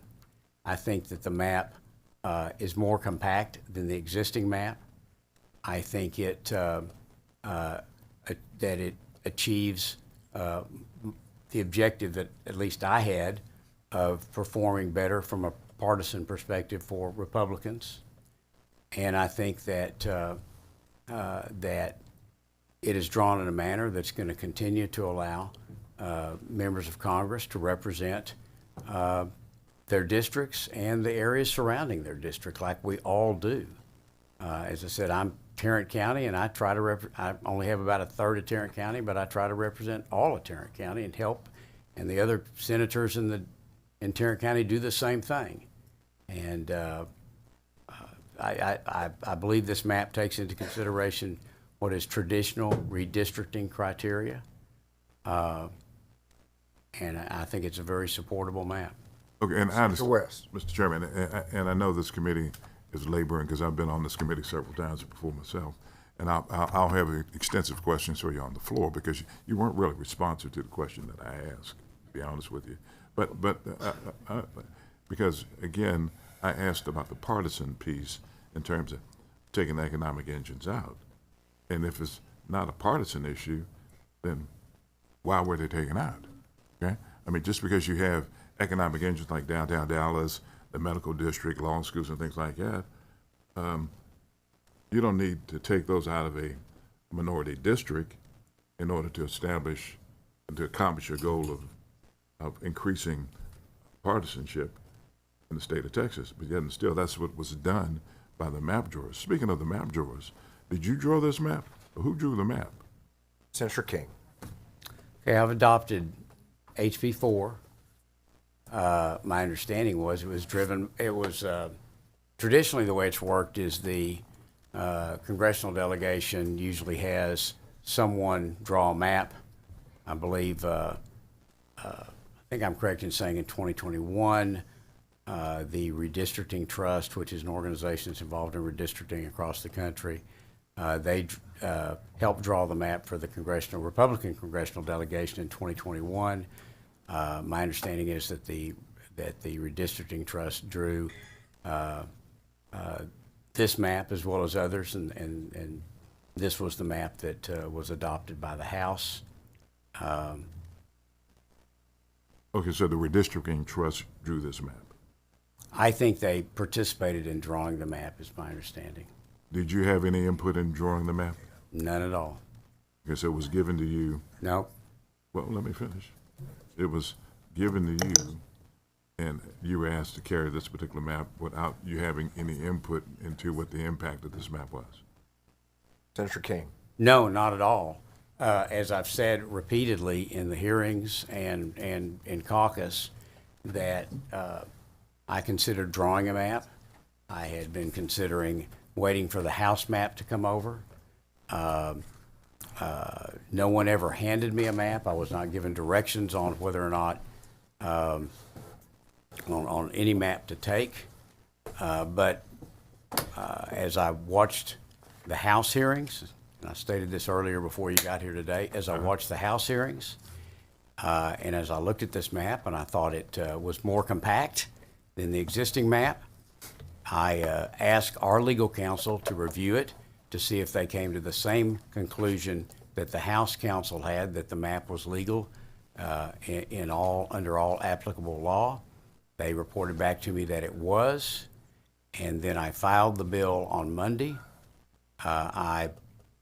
Rather than wait for the House bill to come over, because things were stalling in the House, which is a procedural and way of passing legislation the same way you've done it 1,000 times over your decades in the House and the Senate. Decades. Okay. Okay. If you're working on a companion bill and the bill on the other side of the body begins to stall, then you will file it over here and try to get it moving as a companion.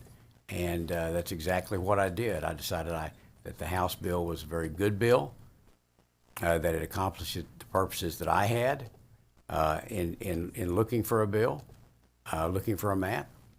And I went ahead and decided to file it when it stalled in the House because the Democrats left the state. And my opinion is when things stall, then you try to find a way to move forward, and that's what I did and why I filed this map. Senator West. In closing, all due respect, I think that listening to public testimony here is just checking the box. That's all that's happening. That's it. The reality is that this testimony that is being given by citizens of the state of Texas is not really going to be taken into consideration, given the fact that you've already said that whatever happens in terms of testimony of citizens, you're going to make a motion today to approve this particular map and send it to the floor. That's what I heard you say. Is that correct? Senator King. Well, I would take the testimony of one person who's on this panel before us. The way I understood her testimony was that a map should be drawn from a percentage basis that directly reflects the racial makeup of Texas. And I do not agree with drawing a map on that basis. So in that regard, that particular testimony, I would disregard because I think that's the wrong way to draw a map. What about, Mr. Chairman? Senator West. What about communities of interest? Senator King. I believe this map, being more compact than the existing map, improves communities of interest. How so? Well, I'll use District 32 and District 35 as examples. And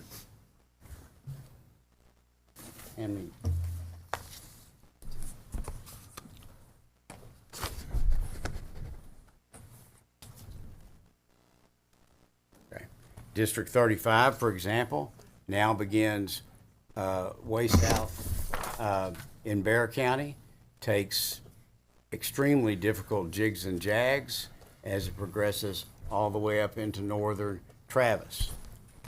District 35 under this map becomes very well-aligned communities of interest in the counties of Guadalupe, Wilson, Karnes, and what's a more rural area of Bexar. And this is a much more compact district than the existing 35, and there's other examples throughout the map. Mr. Chairman? Senator West. And so let's stay with Barron, because I don't know that much about that particular area other than I know San Antonio was there. And so you've taken urban communities, the urban communities of Bexar County, and aligned them with rural communities in Wilson and also Karnes County. Is that correct? Well, it's much like my Senate district that takes parts of Fort Worth and then aligns it with the suburban areas of Parker County, which would be that area of Bexar County, I guess, would be more of a suburban area, and then connects it with, in my area, connects it with the rural counties that are to the west and south of that. And so that's just what you have to do in Texas because of the difference in population in our urban and rural counties. So you're always having to reach in and pick up some population. But what I'll tell you is just looking at the map, common sense tells you that a map that is compact, a district that is compact as opposed to one that is long and thin and jiggled and jaggled, that compact one is more compact. I don't know how else to put that. again, I'm talking about communities of interest. So when you did your analysis for that particular area to make a determination as to whether those were communities of interest, what did you take into consideration, if anything? Well, I mean, generally speaking, an inner city area is going to have a little bit different primary issues before it than a suburban district might have, which will have a little bit different ones than what a rural area might have, although they all have overlapping issues. And so I think when you're trying to draw a map and you're trying to get 766,000 people into 38 districts, you're going to have to draw districts that are outside, that reach into urban areas, but also extend into rural areas. And I think when you compare, in this case, District 35 as example, the existing 35 to the proposed 35 in any common sense is more compact. Is that? Senator West. Oh, okay. And members, I apologize. I'll save a lot of these questions for the floor. But again, with all due respect, I asked about community of interest. You talked about compactness. I understand what you're talking about with compactness, but the question is, what factors did you take into consideration to make a determination as to whether or not there were communities of interest? Communities of interest. Let me have finish, sir. Thank you. I'm sorry. And so the question is that communities of interest, I mean, do people have the same types of, I guess you could say they go to the same churches? Are they, what elements of communities of interest that's been recognized by law did you take into consideration? Well, it can be a lot of things. As you said, it can be the fact that that there's a River Oaks neighborhood. In the 35? I'm just throwing out a name of a neighborhood. Well, I was talking about 35. We'll call it Meadowbrook. I'm talking about 35. Okay. I'll do respect. No, you're not. No, it's not being with due respect. Let Senator I'm King trying to answer answer the the question. I'm trying to answer what you ask. What I mean by what I take into consideration in a community of interest, Okay, which is fair one enough. of the traditional redistricting criteria. Exactly. All right. It can be many things. It can be a historic neighborhood, okay, or it can be the regional water areas. It can be the regional transportation areas, the TxDOT zones. It can be the economic development areas. And I'll use as another example, my home county of Parker, a large percentage of the folks in Parker County drive to Tarrant County for work. So in that regard, there's a community of interest in the commuting, in the jobs that are provided in Tarrant County, and the families that live in Parker. Now, as Tarrant moves into Parker and more of that business moves into Parker, we share that economic base. So communities of interest can be anything, and particularly in a county the size of Tarrant. Now, when you look at 35, you see those large rural counties, and you also see a larger population base in the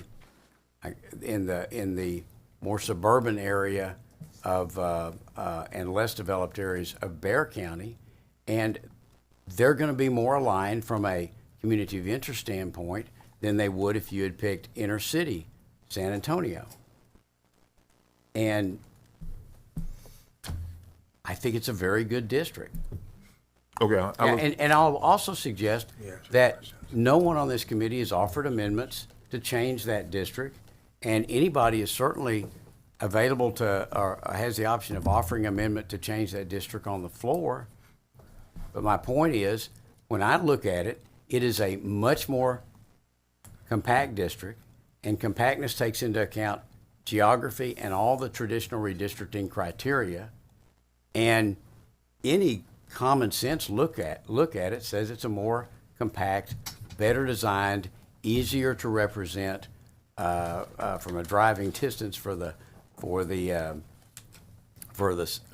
congressional member, and it's just a better district all around in its geography. Okay, it sounds like you've used the word compactness about 10 times. So Senator West. Mr. Chairman, it sounds like you used the word compactness several times. in your response to me. I appreciate your response, but it seems like compactness was the number one element that you took into consideration in drafting or presenting this particular map. Thank you, sir. Members, any questions for this panel? If not, thank you each for your testimony. Senator Miles, you're recognized. Thank you, Mr. Chairman. Senator West, let me just answer your questions that you were trying to get answered as you exit. The gentleman's name is Adam Kincaid, who's out of Virginia, who wrote this map. And it's just coincidental that he runs the National Republican Redistricting Committee. Oh, yeah. Yeah. He's done so for a while now, and he lives out of Virginia. That's who actually drew this map. And for the numbers, Senator, we had 205 today, as of today.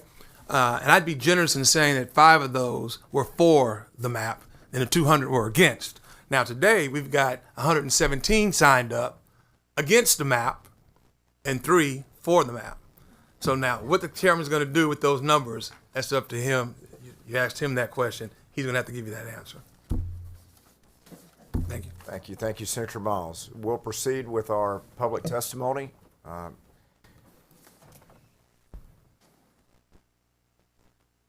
The next panel the chair will call again Anthony Gutierrez, Andre Wagner,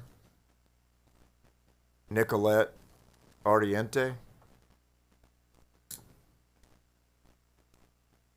Dylan Flaharty.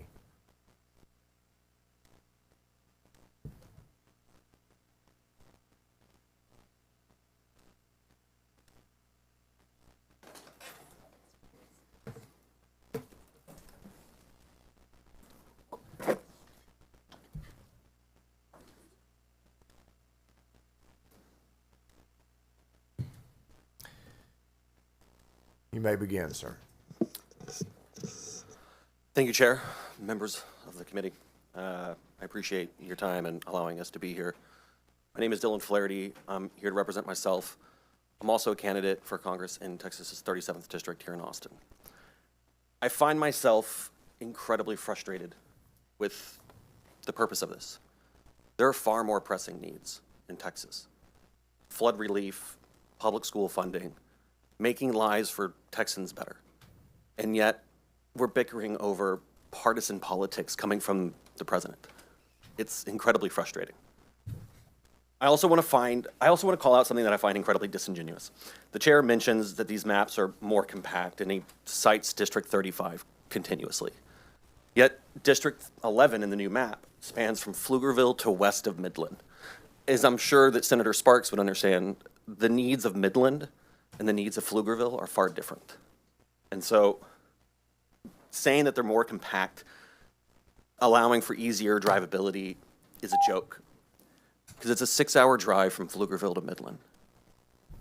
Again, this is all coming from the President of the United States. And I don't understand as Texans why we're all of a sudden bending the knee to the federal government. As a Texan, I believe that we're Texans, that we stand above that. And as we sit here right now, the FBI has accepted to hunt down House members of Texas. And no one seems to be crying afoul to that. Now, if the roles were reversed, if this was the Biden administration or the Obama administration, I know all of you would be screaming from the rooftops. So I look at all of you today, and I ask you to reject this measure. To imagine if the roles were reversed, what would you say? Because this isn't democracy.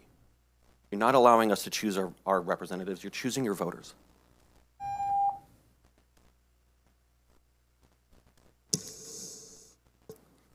Oh, hello. Okay. Go ahead. Yes, you may begin. Thank you, Chair and committee members. Good morning. My name is Nicolette Ardiente. I am here representing myself and the State Democratic Executive Committee of Congressional District 23. I'm on the outskirts of San Antonio that goes all the way to El Paso right now.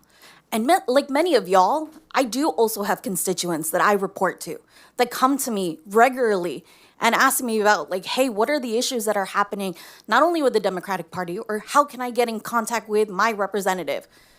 their issues, again, from San Antonio to El Paso, range so differently, from Del Rio to Maverick County, Eagle Pass to Crystal City, Zavala. Like, these are all rural towns. And I've heard so many folks on this dais talk about CD 35 in Bexar County. Respectfully, you do not live in Bexar County. You don't know the issues that impact us in Bexar County.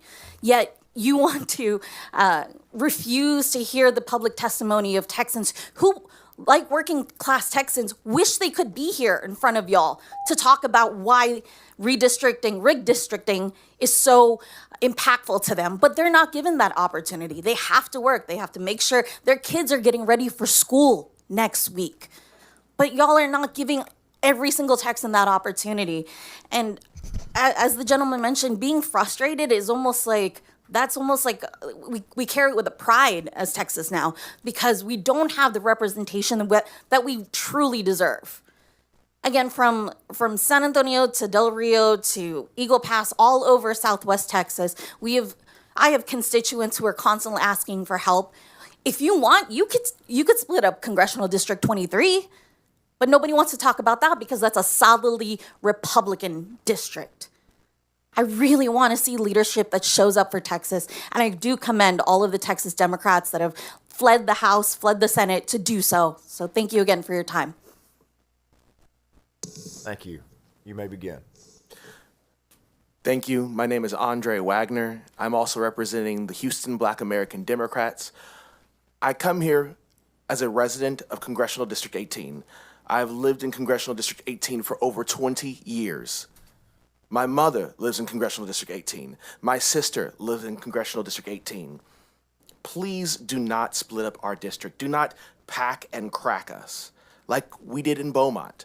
Beaumont, for over 30 years, was a solid Democratic seat that was represented by a wonderful member, built on communities of interest of Latinos and African Americans who voted together. But now Beaumont is split in half.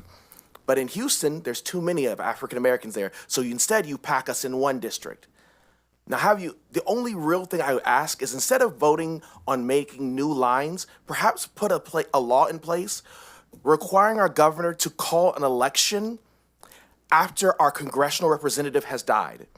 I currently reside in Congressional District 18, and I have no congressional representative, and I have not had so for over 5 months.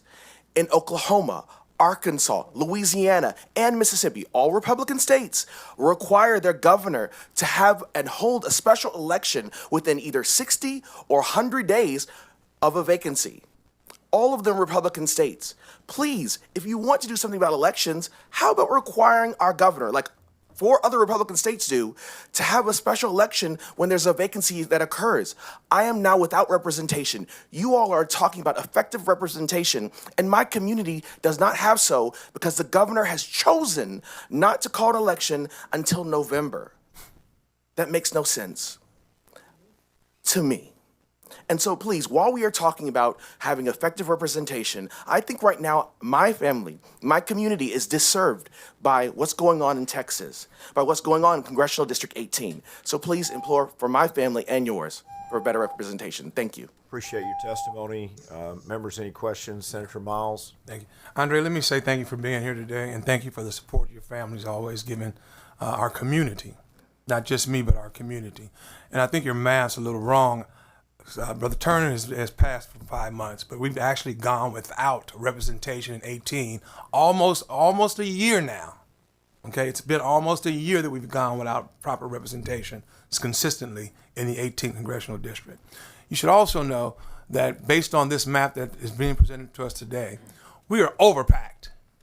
They have taken Senate District 9, Congressional District 9, which was an African-American district belonging to Congressman Al Green, put 70% of his district into the 18th Congressional District, which is already an African-American district, which now makes Senate District 13 the largest African-American, the only African-American, and the largest African-American senatorial district in the country, damn near. Do y'all understand that? So that's packing. That's heavy packing. But they've taken away one of our voices. We had 2, we now only have 1. That's some serious packing. Thank you for your testimony today. And to the gentleman who first spoke, it's absolutely correct. They're not allowing constituents to choose their electeds. This is allowing electeds to choose their constituents. Okay? And that's where we're wrong. And as far as my colleagues in the House who are being chased like runaway slaves, and the only pursuit they're trying to do is protect democracy, we have to stand with them, because that's all they're doing is trying to protect democracy, and they're being chased away and they're being entrapped like runaway slaves. Thank you. Senator King. Oh, thank you, Chairman. Is it Flaherty? Flaherty, yes. Flaherty, thank you. I just wanted to respond to what you said about District 11 and going from West Texas, from Midland, actually goes from Ector County, which is one county to the west, into Travis County. In the current map, it goes from Ector County into Bell County. And so it's almost really the same footprint. It just, instead of picking up some additional population in Bell, it dips in and picks some out of Travis. So the distance from east to west in the current map is really the same as the distance from east to west in the proposed map, and I just wanted to point that out. Do I have a chance to respond?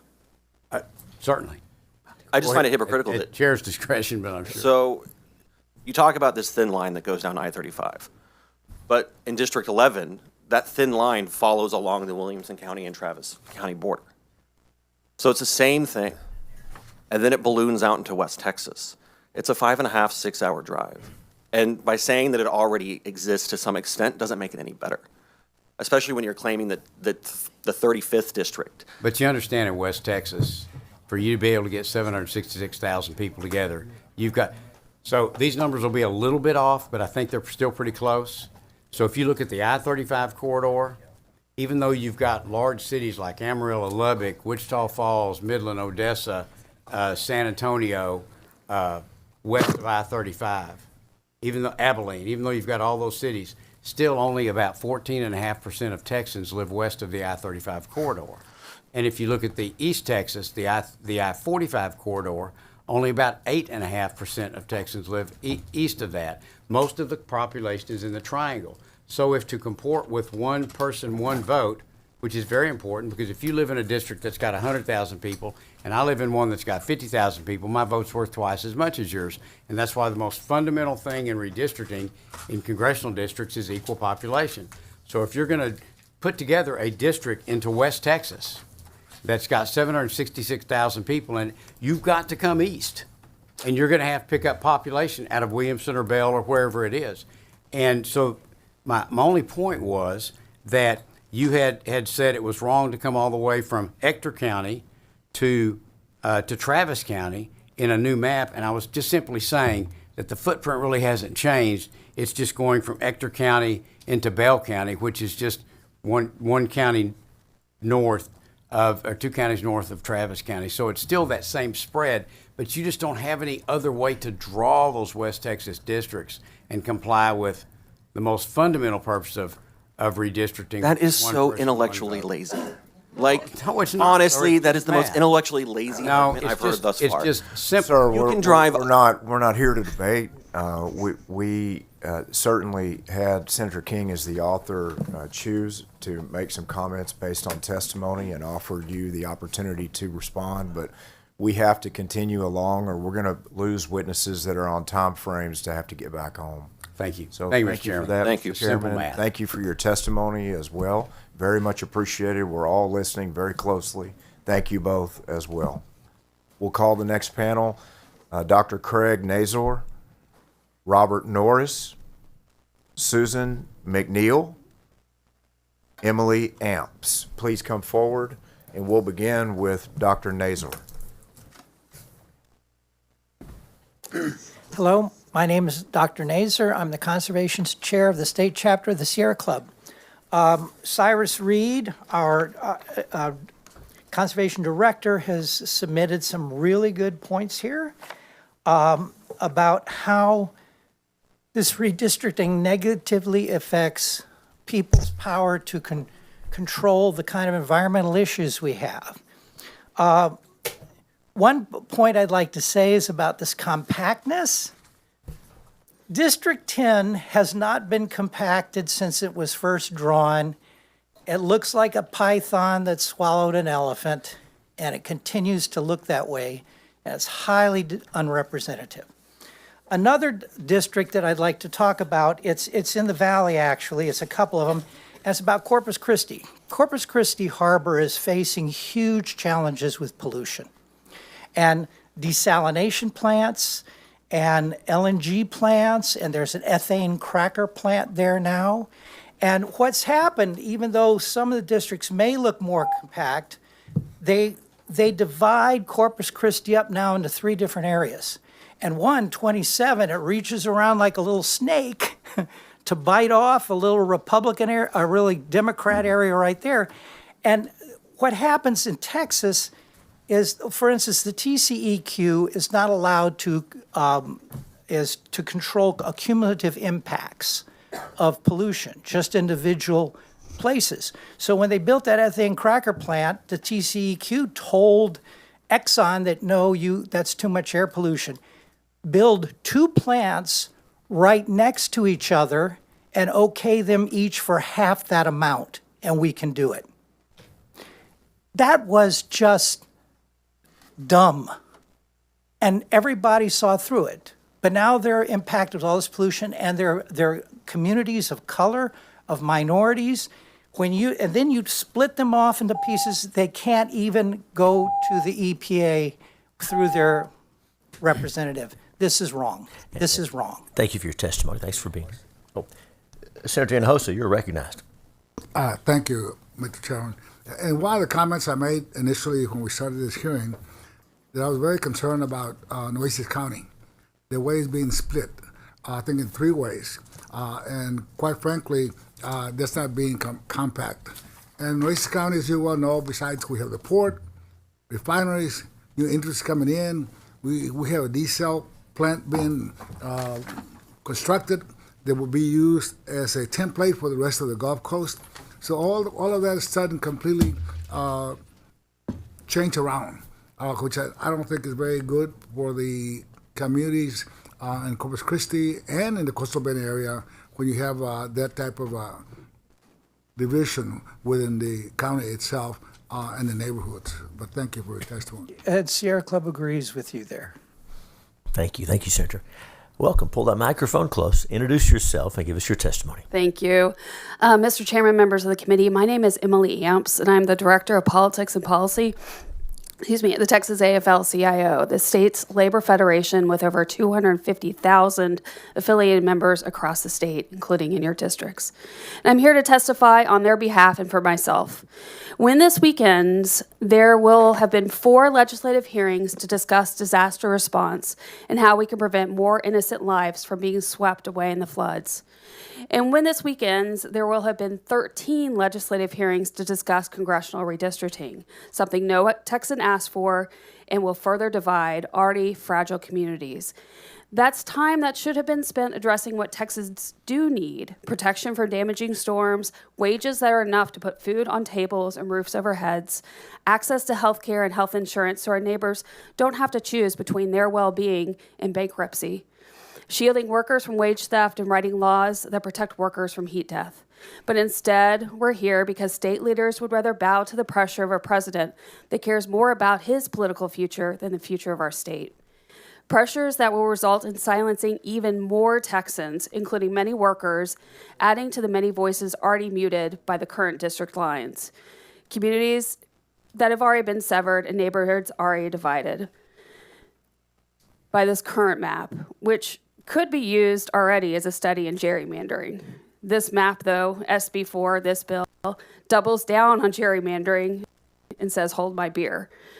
For example, fast-growing suburban communities like mine in Buda, Texas, just south of Austin, currently in Congressional District 21, already sliced and diced and put into district with rural communities that we have little in common with. I thought it couldn't get worse. I was proven wrong.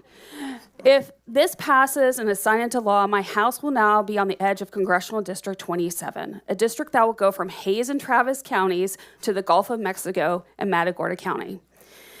On a good day with no traffic, and those of us in Austin know there is no good days with no traffic, that's about a 3 hour and 10-minute drive.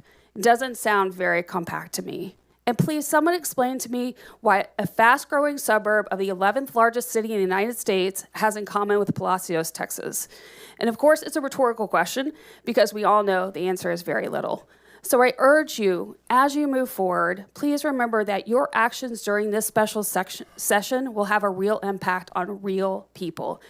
And there are real issues that need to be addressed. And also remember that you do not have to pass a map. Please don't forget that. And thanks for your testimony. Ms. McNeil, welcome. Get close to that microphone and introduce yourself and go ahead. Okay, my name is Susan McNeil, and I live in Pflugerville, District 17. I'm here representing myself. And you all have heard about the racial disparities and the legalities of this map. So I'm going to focus on what is actually transpiring with this map. It is an authoritarian attack on our democracy. Our democracy is already fractured, with Congress shirking their responsibilities and not representing the American people and ceding their power to the Oval Office. If you approve this map, it will be one more nail in the coffin of democracy. The felon in the White House states that he deserves 5 more seats because he won Texas, the largest majority percentage ever in the history of the United States. That is a lie. So he does not deserve the 5 seats. I, for one, will never, ever bow to tyranny. Like the old adage says, give me liberty or give me death. And you all can take that to the bank. I implore you, do not destroy our freedoms and democracy. And if you're scared of the felon, quit, leave, vamoose. We do not want or need scared politicians. And lastly, do not force the American people into an armed revolution, because I fear if you continue on the same path, this is where we are headed. Thank you for your Thank testimony. you. Thank you. Mr. Morris, welcome. Pull that microphone close. Mr. Norris, introduce yourself and go ahead. Thank you, Mr. Chairman. I'm Robert Norris, representing myself and opposed to Senate Bill 4. I want my grandkids and all others to benefit from a responsive government that promotes the best interests of our citizens. I want them to benefit from public schools that help develop intelligent and kind students. President Trump wants this legislature to adopt a new congressional map that will allow him to continue favoring wealthy and powerful Republicans. These are the same people who want to privatize and undermine our public schools. My grandkids, like me, have lived most of their lives in Travis County. The map you're considering will redraw our local districts, with the result that our excellent congressmen, Lloyd Doggett and Greg Casar, are less likely to be elected in the future. These congressmen are working to promote democracy and fairness and oppose cuts to our legacy safety net programs like Medicaid and food stamps. Also, communities of color in other parts of Texas will lose vital representation if this map is adopted. As you've heard, Texas has a shameful history of disenfranchising blacks and Hispanics, which Senate Bill 4 will continue. The map before you will have an adverse impact on many of the state's grandkids and everyday citizens, so I definitely oppose it. And I applaud the House Democrats who are doing the heavy lifting to thwart the Trump and Abbott power grab by going to other states. I'm finished. Thanks for your testimony. Senators, any questions for any of our witnesses on this panel? Well, thank you. You're excused. Thanks for your testimony. Call Anthony Gutierrez, Dr. Susana Carranza, David Wheeler, Nick Molberg. Looking for Anthony Gutierrez, there's Dr. Susana Carranza, David Wheeler, Nick Molberg.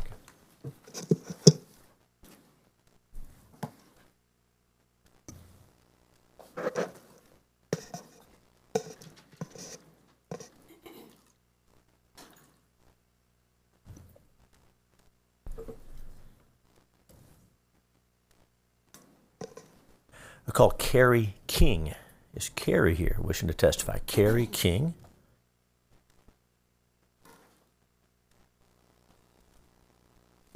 Just give me.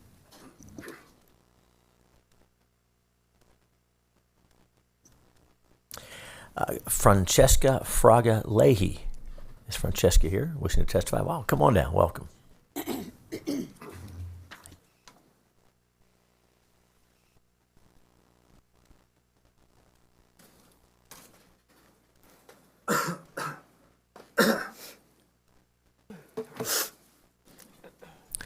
Welcome to each of you. When you get situated, we'll start over here. Francesca, pull the microphone close, introduce yourself, and give us your testimony. Welcome.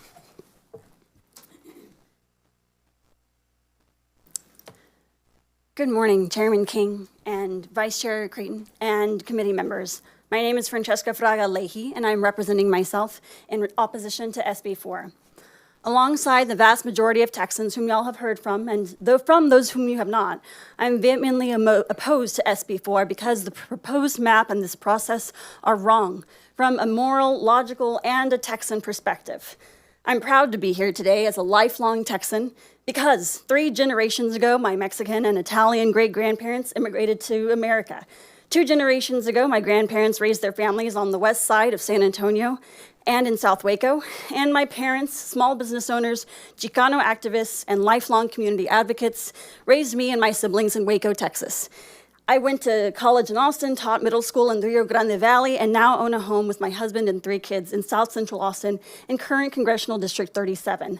I know Texas values. And as a former social studies teacher, I know that the Texas Constitution states all political power is inherent in the people, and all free governments are founded on their authority and instituted for their benefit. This outrageous mid-decade redistricting move by the governor and the current DOJ, enforced by the unpopular authoritarian in the White House to increase Republican representation in the U.S. House by taking existing districts away from communities of color, including my friends and neighbors in the current District 35 in East Austin, just a few miles away from where I live, is shameful. Sin vergüenza, as my abuelita used to say. This process has laid bare the pitiful reality that today's statewide electeds, politicians, part of a Republican Party that has held power in this state for most of my life, are behaving as if our community's voices and votes are for sale to out-of-state donors and to corrupt interests. That my family's tax dollars are being wastefully mismanaged by incompetent state leadership that has chosen to kneel to a wannabe king. It's not a game, is it? I urge you to stop this undemocratic, ridiculous political maneuver. Do not pass SB 4. And thank you for your testimony. Pull the microphone close. Welcome. Introduce yourself and go ahead. Thank you.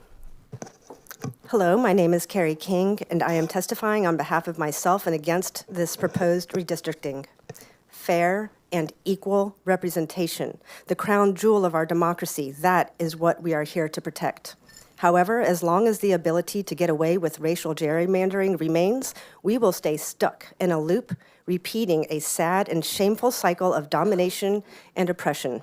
Our country's racist legacy started with the colonization and near obliteration of Native peoples. Then came the saga of slavery, answered by the Civil War and Jim Crow. The Civil Rights Movement exposed the pervasive racism that continues to plague our society to this day, but people of color finally secured the Voting Rights Act. Unfortunately, over the past 60 years, to the day yesterday, the Voting Rights Act has been whittled down slowly but surely, and now today we see how brazen and out in the open white supremacy has become, with this "Let's Go Brandon" stickers on trucks and neo-Nazis marching in New Hampshire, not to mention ICE out there racially profiling and spreading doom and fear across our nation. We have to show up with the moral fiber it takes to meet this moment. We have to choose love and kindness. Members, it's up to you to steer our great experiment in representative democracy back towards equity and justice. Reject this DC-ordered redistricting plan and right our sinking ship. Turn away from fear of losing personal power. Look deeply into and open your hearts to the space where courage defeats intimidation. Our democracy is counting on all of you to choose integrity over corruption. Texas House Democrat representatives who've broken quorum, thank you so much from the bottom of our hearts. Thank you for honoring the nonviolent legacy of civil rights warriors who've come before you, the likes of Jordan, King, and Lewis, who are smiling down upon you. Thank you for the good trouble. I'm here to add my voice to the powerful message we heard from Senator Miles here today, and to demonstrate to my two sons who are present in this room that when we see injustice, we must stand up and fight back. When we do, love wins. Thank you. And thank you for your testimony. Welcome. Pull that microphone over, if you will, and introduce yourself and give us your testimony. Thank you.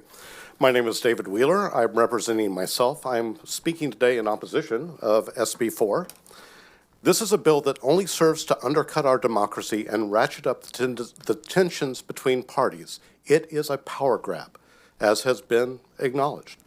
Last week, more than 93% of the more than 500 people who testified or dropped cards concerning HB 4 stated that they oppose this action. From Senator Miles's note today, the percentage is 98% against today in testimony.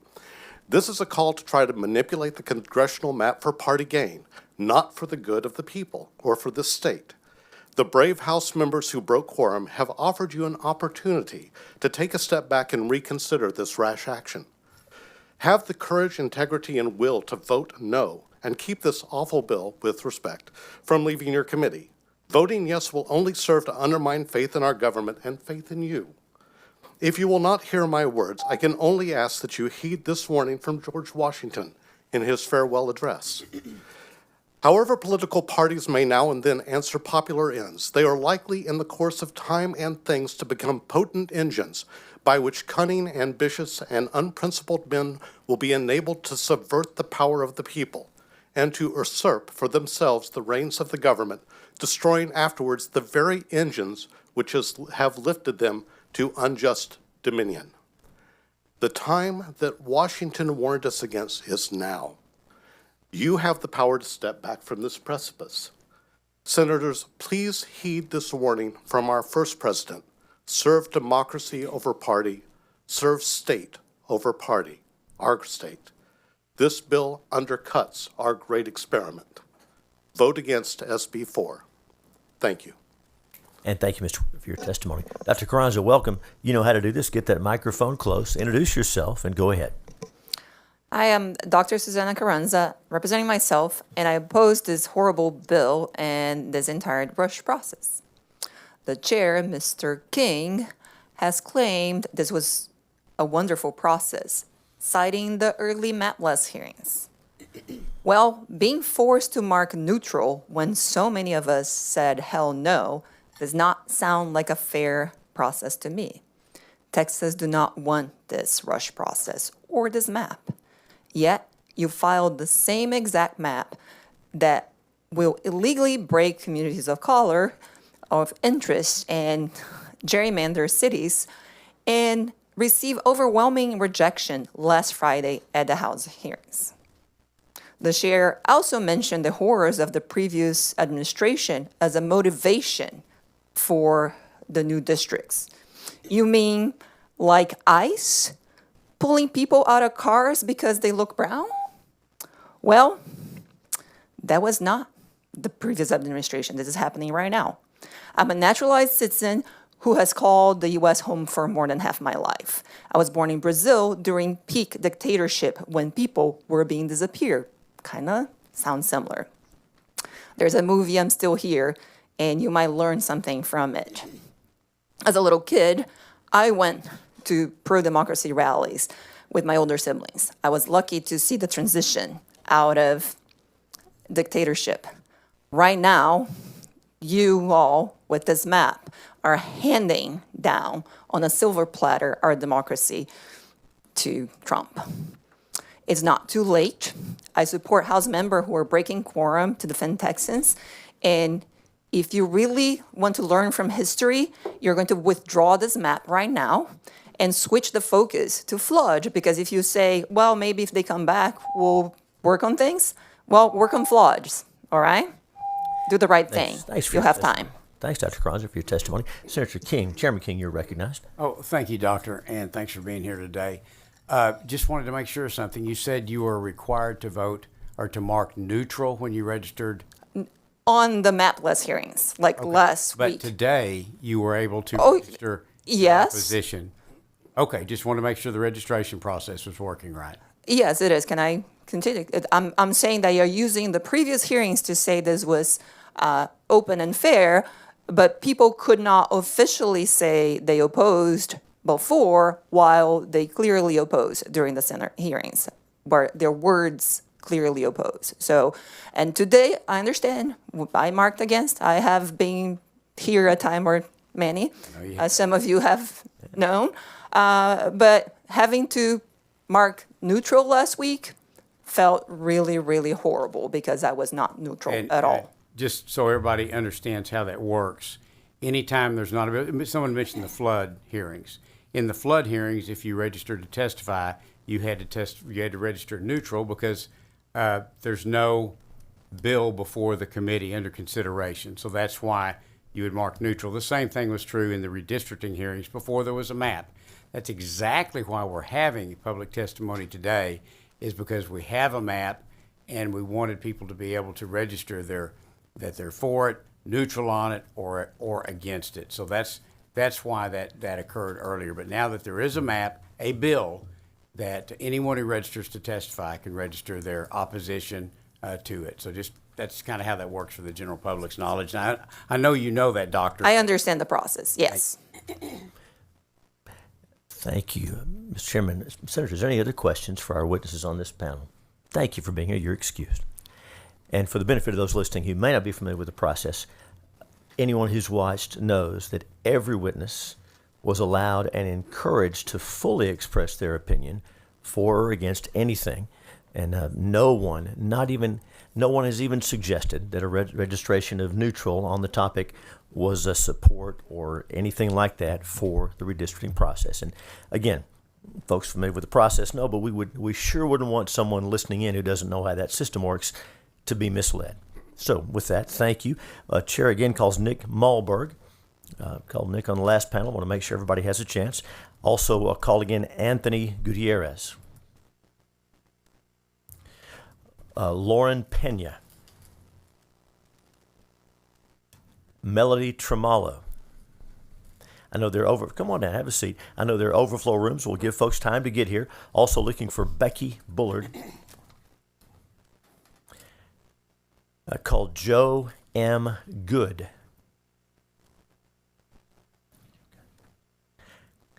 Call Emily Yemington.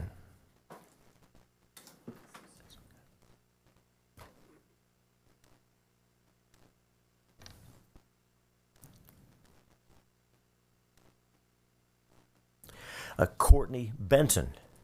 Call Courtney Benton. Sarah Beck. Sarah Beck. John McKiernan Gonzalez. And if please come on down. And if I called your name and you enter the room, come on down. We'll have a seat for you. And we'll continue to call witnesses. We want everyone to have a chance. I call David Chinkanchan. David Chinkanchan. Call Sarah Cinco. Sarah Cinco. Yes, Mr. Chairman. Oh, and excuse me for interrupting. Please. But I just want to make sure everybody's comfortable out there. It's kind of freezing up here. Is anybody freezing out there or too hot? Yeah, that's what I was afraid of. We'll see if we can't get them to crank it up a couple of degrees. I apologize for that. And if I called your name, we have a seat for you. Please come on down. And I'm going to call a couple more names so that folks can be making their way into this room because we're going to have you on the next panel. So for the next panel, we'll be looking for Dr. Nancy Semin, Denise Palacios, and of course anyone who I called before. We'll get you on the next one. So thank you for working with us. I want to make sure everyone gets to testify. And we'll start over here. So when you're ready, pull that microphone close, introduce yourself, and give us your testimony. Hi all, my name is Emily Yemington, and I'm representing myself against redistricting. I was born and raised here in Austin, Texas. I'm a biomedical engineer, newly graduated from UT Austin, Hookham, and I'm just about to start my PhD. This bill is obviously a result of the DOJ asking for 5 more seats. This isn't an accidental, oops, I redistricted Texas and accidentally found exactly the number of seats Epstein's bestie asked for. And this is not just scrounging through the couch cushions for some loose votes. You're being obtuse if you think one vote before the redistricting is equal to one after. You're literally redrawing the map to dilute communities you disagree with. If this were truly a body of representatives, an independent third party would be redrawing these districts by community interest and need. Anything else is a blatant admission that your ideas and policies are not good enough to faithfully convert Texans, even with the currently gerrymandered map. But Epstein's best friend is clearly scared of what non-gerrymandered voters might think. Are you? Let's not pretend that you're not aware of the context of this redistricting or that there is any good faith redrawing on behalf of the people who testified at previous hearings. Saying that the map is race blind does not change the fact that it will disproportionately suppress brown and black communities. The intent may not be racist, but it doesn't really matter because the effect is racist. Either way, it's clear that most Texans don't want this. I was taught growing up the Texas Capitol, this building, stands taller than the one in D.C. We fly our state flag at the same height as our country's. We are the Lone Star State. For better or worse, I was taught that I'm a Texan first and an American second. I ask you all to be Texans first, like the brave House representatives who are breaking quorum right now. Thank you for your time. And thank you for your testimony. Welcome. Introduce yourself and give us your testimony. Go ahead. Okay, good morning. My name is Courtney Benton, lawyer and community advocate. I'm a resident of Austin, Texas, and I stay in Congressional District 37. I stand here in opposition of the redistricting and the proposed Texas congressional map, SB 4. So my question today is, what is democracy? And where did our democracy go? According to Cornell Law School's Legal Information Institute, democracy is a system of government in which the right to govern lies with the people. Democracy is valued for promoting political stability, individual freedoms, and accountability in governance, allowing for peaceful transfers of power and providing mechanisms to redress grievances and injustices. As a Black resident of Austin, I don't feel safe. I don't feel safe because of the results of what this map will do to suppress votes and voices of people whose vote and voice matters. With the proposed Texas congressional map, this race-based racial gerrymandering is in play and negatively impacts many people in many communities, especially our Black and brown communities, something that has gone on for years. It was mentioned that 2 objectives were used in making this map: compactness and 5 Republican seats. Although there may have not been a racial intention, that is not the case what will result from this map. So now that you know and have heard the testimonies and see that there will be less representation for people of color, specifically Black and brown communities, what will you do next? Will you care? Will you do anything? When is enough enough? I always hated the word gerrymandering, but today I understand what it means more than ever. I am sick and tired of being sick and tired. One day I know the struggle will change. There's got to be a change, not only for Texas, not only for people in the United States, but people all over the world. However, the very right here that I'm sitting here fighting for a fundamental right as boundaries around me get manipulated at the cost of our citizens. The very right that had people who look like me sacrifice their lives through literal blood, sweat. Thank you for your testimony. There are many folks waiting in line, so we're trying to stay close to those time limits. Thank you for your testimony. Welcome. Get close to the mic, introduce yourself, and go ahead. Howdy, my name is Melody Tremalo, and here we are again talking about shit that doesn't matter, like SB 7 or redistricting. And yet again, I'm asking why we aren't talking... If you use profanity, you'll be excused. You may continue. Understood. I am yet again asking why we aren't talking about the flood or flood relief. I am currently without a car and have been since June. I am here because I am borrowing a car from a friend. On the 5th of July, I woke up to news that the floods were worse than anybody anticipated. On the 6th of July, I joined up with individuals and nonprofits to provide assistance to search and recovery and cleanup teams remotely. I acted as a central hub of information and coordination. Without any funding, training, or experience, I found a way to help my fellow Texans. All of you sitting here before me have far more money, influence, and power than myself. So, I ask which of you have spent 15 hours a day directing food and supplies? And I understand that y'all are lawmakers, so I don't understand what kind of time commitment your job requires or entails. But y'all can certainly prioritize what gets heard. So why are you spending so much time on redistricting instead of flood relief and prevention? Senator Miles was very right. Washington asked for 5 more seats, and y'all are more than happy to give it to them. I've never known Texas to bow down to the federal government, but the majority of y'all on this committee not only entertained that request, y'all are actively rolling out the red carpet for it. So what changed? Y'all decided to fall in line with fascism. Call it what it is. This benefits the bottom line of the Republican Party. This move keeps you in power because you know that if you wait for the proper time to redistrict the next census, it is too long for y'all to retain control of Texas. I worked myself ragged for an entire month. I've watched hearings from victims of the flood from Kerrville to Sandy Creek. They still need help. They need debris cleanup, they need trash hauled away, they need long-term housing, they need funerary services, they need grief counseling and trauma therapy. Quite frankly, they need help. And you insist on redistricting. Our neighbors don't need a new map. Thank you for your testimony. Thanks for being here. We want to make sure everybody gets to testify. Ms. Good, pull that microphone close, introduce yourself, and go ahead.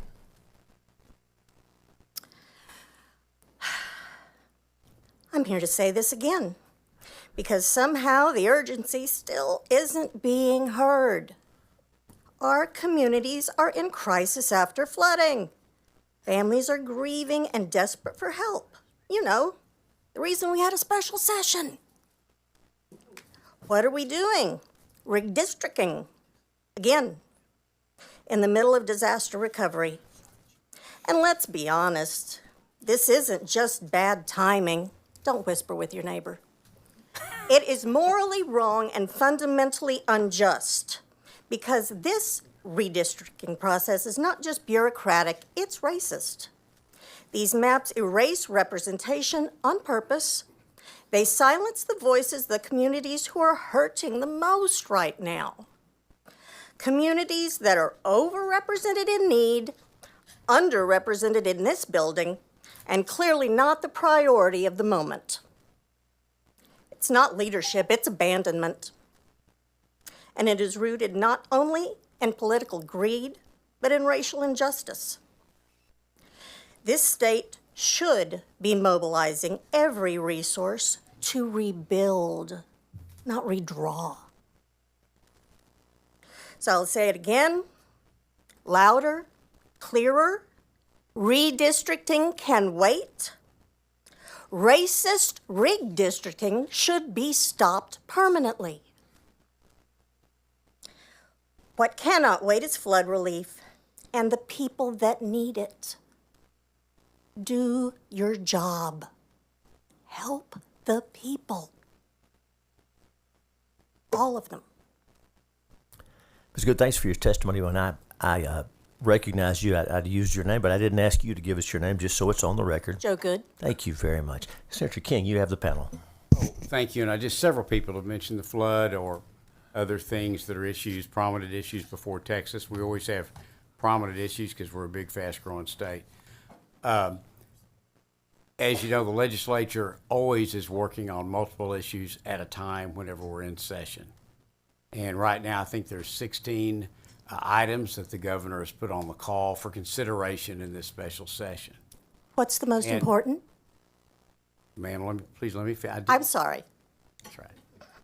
So the point I was trying to make is, I want to make sure everybody understood, and the public as well, is that without any question, the flood response is the most important issue before this legislative session. That said, we have a committee working feverishly on that, and in fact, you will see bills on the floor of the Senate, and if the Democrats return, on the floor of the House very soon, that try to address that. We've even had an on-site Senate hearing in Kerrville. I guess that was last week, ma'am. We've already had a hearing on-site in Kerrville to gather information directly. So that committee is moving forward aggressively. That legislation is prepared and being passed out in the Senate committee. It'll be on the floor before long at all. Hopefully the House Democrats will have returned and we can pass legislation on the flood as well out of the House and get it to where it needs to be. But we're also working on other issues while we're here on reducing property taxes and a number of other matters. And so this committee is assigned specifically the responsibility of redistricting. It is the only issue that we can work on. But the other senators are working on flood and the other matters that have been brought up before. We're very good at multitasking. That is the way we always operate, multiple issues at a time through our committees. So we're doing our job. The other committees are doing their job, and we'll have flood response bills on the floor of the Senate quite likely next week for consideration. So that is all moving forward. Just wanted to make sure everyone understood the process. So thank you. Senator, thank you. Senator Miles, you have the panel. Thanks, sir. Ma'am, I want to thank all of you ladies for testifying. I'm sorry I didn't hear them all. But Ms. Good, did I hear you say racist redistricting? Oh, hell yeah. Oh, okay. Oh, Thank you, I'm ma'am. sorry. Thank you. Senator, any other questions for our witnesses on this panel? We thank you each for being here. You're excused. We'll continue to call names, and we're calling names multiple times so that folks have an opportunity as they maybe have stepped out for personal matters or maybe in an overflow room. So for the next panel, we're looking for Anthony Gutierrez, Nick Mulberg, Lauren Pena, Becky Bullard, Sarah Beck, David Chinkanchan, John McKiernan Gonzalez, Sarah Cinco, Dr. Nancy Seaman, Seaman, thank you, S-E-M-I-N, and Denise Palacios. Is Denise here?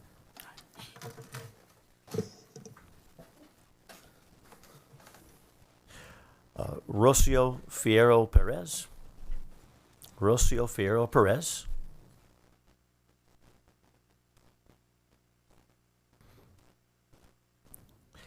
Daniela Silva.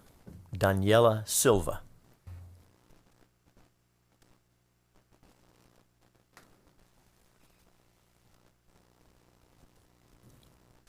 Amy Camp. Is Amy Camp with us, wishing to testify?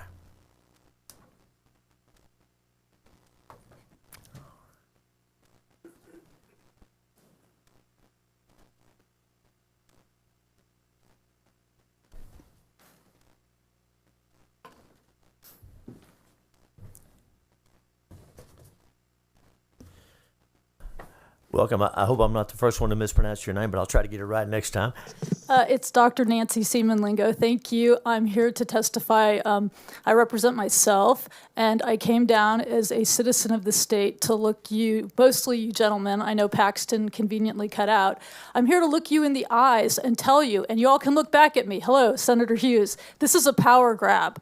We see it for what it is. It's a power grab, pure and simple. You're not fooling anybody. And Mr. Hughes, I had to listen to you earlier make arguments that a high school debate student could quash. What aboutism? What aboutism? What about Indiana? What about California? I don't care about that. And Mr. King, I say the same thing to you. You had the audacity to bring up Baker v. Carr, although you didn't say it. One person, one vote, and yet you are stripping that away from me. And I'd like to say one final thing to you, gentlemen. I know that you guys sit back there and you're smug and you're self-confident and you don't really care what Democratic voters in this state have to say. You don't fear us. But I want to tell you something. I'm a student of history, I'm a professor of history, and what will swallow you whole is MAGA. This revolution will eat you, and it'll put your neck under the guillotine. And I strongly advise you to stop now in the interest of democracy. You're not safe. You can't hide. You think you're doing Trump's bidding. You're not. I'm done. Thank you. Okay, please proceed. Thank you. Good morning. My name is David Chinkanchan, and I serve as the Policy Director for Workers' Defense Action Fund. I'm here today to speak in opposition to the blatantly racist congressional map that you're proposing. Committee members, there's a national historic landmark in Selma, Alabama. You may have heard of it. It's called the Edmund Pettus Bridge. It's named after a pro-slavery white supremacist. 60 years ago, it was the site of Bloody Sunday, an astonishing event where civil rights advocates, including the late Representative John Lewis, peacefully marched in support of voting rights. They were met with brutality and violence perpetrated by Alabama state troopers under the orders of Governor George Wallace. As bystanders disturbingly cheered on, the state troopers attacked the protesters with tear gas. And as children, men, and women ran gasping for air, state troopers on horseback chased them down, dragged them to the ground, beat them with billy clubs, nightsticks, and plastic tubes wrapped with barbed wire. That was the heavy cost Americans paid for our voting rights. People gave sweat, tears, blood, even their freedom or their lives to ensure that we were meeting the promise of democracy. Their courage galvanized Americans, forced our country to reckon with the soul-rotting disease of Jim Crow, segregation, poll taxes, literacy tests, and the other injustices aimed at suppressing the vote and voices of Black Americans. This contributed significantly to the passage of the Voting Rights Act of 1965. Now, by allowing Trump to take over Texas, by refusing to prioritize flood relief and disaster recovery, by dismissing the needs of working Texans and their families, and instead using this special session to advance maps that pack and crack communities of color to silence their voices, you are diminishing the history, struggle, and achievements of the civil rights movement and undermining our democracy. You are pulling and dragging us back into a shameful era of discrimination that we can no longer tolerate or abide by. Members, we need our leaders to put Texas first, not to play political games with our rights and our futures. Thank you. Appreciate your testimony. You can begin. Good afternoon. My name is Amy Camp. I'm the Communications Director for Ground Game Texas, and I'm here representing my organization and myself in opposition to SB 4 and the proposed redistricting overall. Ground Game Texas works to engage and empower voters across Texas by putting popular policies up to a vote using the tool of municipal ballot initiatives. We've seen over and over in our work that when people feel like their vote counts, they turn out. Our ballot initiatives engage first-time and infrequent voters, including young voters and voters of color, because they know when they vote, their vote will be counted. This redistricting farce aims to do the opposite. It continues the dirty work Texas leadership has done for decades, innovating ways to suppress and erase our voting rights, especially the rights of Black and Latino voters. As Texas goes, so goes the nation. Indeed. I've heard loud and clear from Senator King that he fully intends to ignore the testimony offered here today if it contradicts his goal of passing this shameful map with all due speed. I don't understand why someone would choose to devote their one wild and precious life to ruling over an unwilling people by rigging the game. As many witnesses have testified today, we could be devoting the full force of our efforts this special session to preventing another unnecessary tragedy like the recent flood deaths and devastation, much of it due to government negligence and incompetence. Instead, you choose to waste our time with this pathetic demonstration of servility to Donald Trump. If you pass this map, it will certainly make it harder for each Texan's vote to count. But to echo Senator Miles, we will not be cowed by this attempt to silence us. We will continue to organize, educate, and empower voters until we have a Texas that works for all Texans. Thank you. Appreciate your testimony. Ms. Pena. Hi, my name is Lauren Pena. I live in one of the first housing projects ever implemented in the United States. It just went through gentrification. I'm actually walking a distance across from the Capitol here. My community's civil rights are being severely violated, so much so that I am the pro se litigant for a class action lawsuit against the City of Austin and the Housing Authority of the City of Austin. I want to read 5 quotes that I took today from people speaking up here. Your vote is your weapon. We don't have the representation we deserve to have. Our taxpayer funds are being wastefully mismanaged. People of color finally have the right to vote. The effects have gone on for years. Erase representation on purpose. Silence their voices when we need them the most. These were all said by Democrats being represented by Democrats. So that's why I am a conservative running for United States Congress, living inside federal housing projects, because the gentrification of public housing is detrimental for society. And I'm sick and tired of hearing paid lobbyists sit up here and tell you how they need to vote when they don't know what it's like to live in the brown and Black communities. I live there right now. Right now, I urge all of you to accept my request to let's go on a field trip. Let's go around to the projects here in Austin, Texas. I can probably guarantee your safety, no problem. We can do it in groups, however you want to do it. I'd like to do it with the senators and the House of Representatives. Why don't you guys come see how these policies that you have made, implemented, and severely mismanaged on the Democrat side, because again, these are all Democrat policies that are harming my community. Now, as far as this bill, I am completely all in for it. You know why? Because either way, it doesn't matter if I'm running in 37 or 35. I have so many eligible non-voters that haven't voted in 40 years that are gonna vote for me. So you guys are screwed, okay? I'm gonna take this seat. There's nothing you can do about it.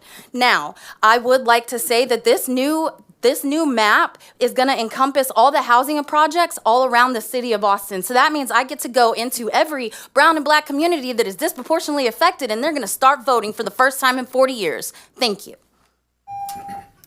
Hey, members, any questions? Senator King. Oh, thank you. And it's not specifically for the panel, so if this more just to help me. I really appreciate all the testimony we've had this morning. And I know we've got quite a few people left to testify. But it would help all of us, I think. Most of the testimony, in fact, all of the testimony this morning has been very much in generalities.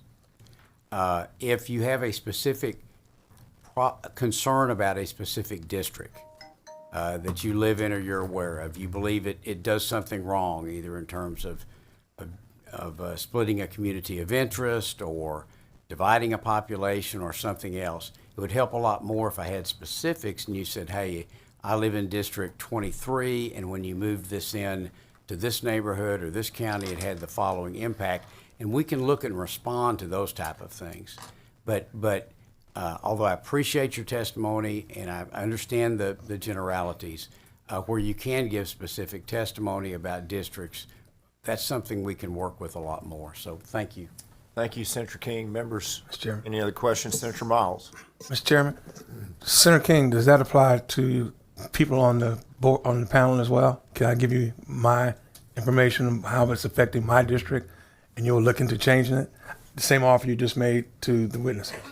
So it doesn't matter what district I'm in. This is a power grab. Ma'am, we're not recognized at this time, but thank you very much for this panel, and we appreciate each and every one of you. Senator Miles, thank you, ma'am. Continue your point. My question is, the same offer you just made to the witnesses, Senator King, does that apply to us as well? So yes, of course, but I assume in your case that you would be preparing floor amendments or committee amendments with specific recommended changes for the committee to consider or for the Senate as a whole to consider. And I would love to. And so, yes, I think that's I would love the right to way provide to something do for the that. committee to consider. And I'd also say that, look, you're an exceptionally good person to work with, and I think we've always had a good working relationship. But my point was that if the witnesses want to testify saying, hey, here's what I would like changed in this bill, then the specifics help, and we can say, okay, I agree that created a problem, or I don't agree. But for the members, I think for us, it's probably more so preparing committee or floor amendments with recommended changes and all the stuff that goes with that. So I'm happy to consider anything, but at the end of the day, it's the committee members all will have to vote on this map coming out of this committee, whether it does or not. When it gets to the floor, any amendments that are proposed, all the members of the Senate will vote on that, on whether or not those amendments are adopted or not, and whether or not ultimately the map passes out. And so, yes, I'm happy to work with anybody.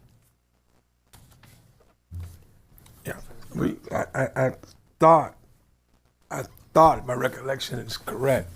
I thought we were told as committee members not to provide any amendments. No, and I'm sorry if there's any confusion, but I mentioned that again at yesterday's hearing.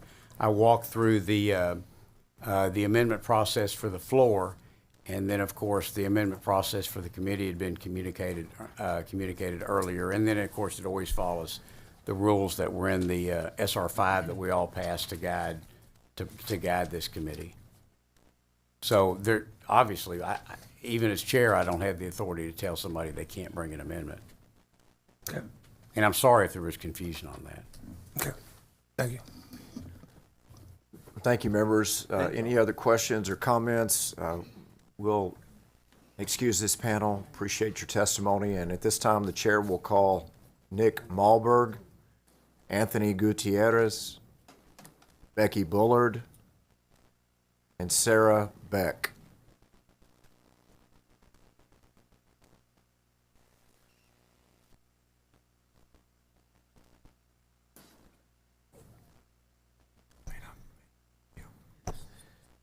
We'll call John McKiernan Gonzalez. Is John still here with us? We'll give him a minute to come over if he is in an overflow room. Sarah Cinco. Denise Palacios.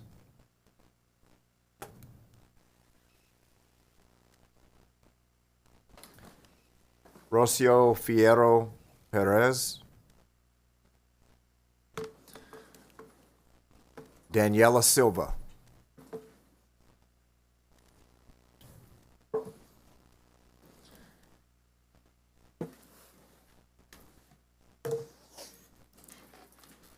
Anthony Gutierrez will not be testifying today, sir. Thank you for letting me know. We'll ask the clerk to please make adjustments to the witness list that Mr. Gutierrez has exited. We'll begin with you. Oh, okay. Go ahead. Hi, my name is Denise Palacios. Don't be nervous at all. No. You all, as witnesses, are doing outstanding jobs, and we really appreciate your time here today, and we're eager to hear from you. Okay. Thank you. Thank you. Hi, my name is Denise Palacios, and I'm the Texas State Lead for Climate Cabinet, testifying against the revised redistricting map. Chairman, having the authority to do something does not make it morally correct or fair. In 2021, the Texas House, controlled by Republicans, the Texas Senate, controlled by Republicans, and the Texas Governor, controlled by Republicans, a Republican, approved maps that diluted the political power of communities of color.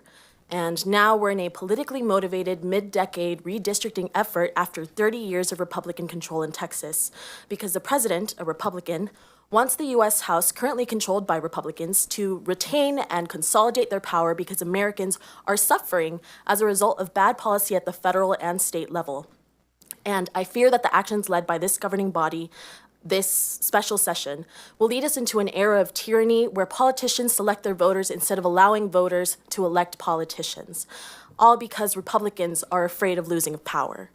Republican legislators have passed legislation at all levels to defund social programs helping hardworking Americans to sell public lands and to end programs that would curb emissions to protect public health.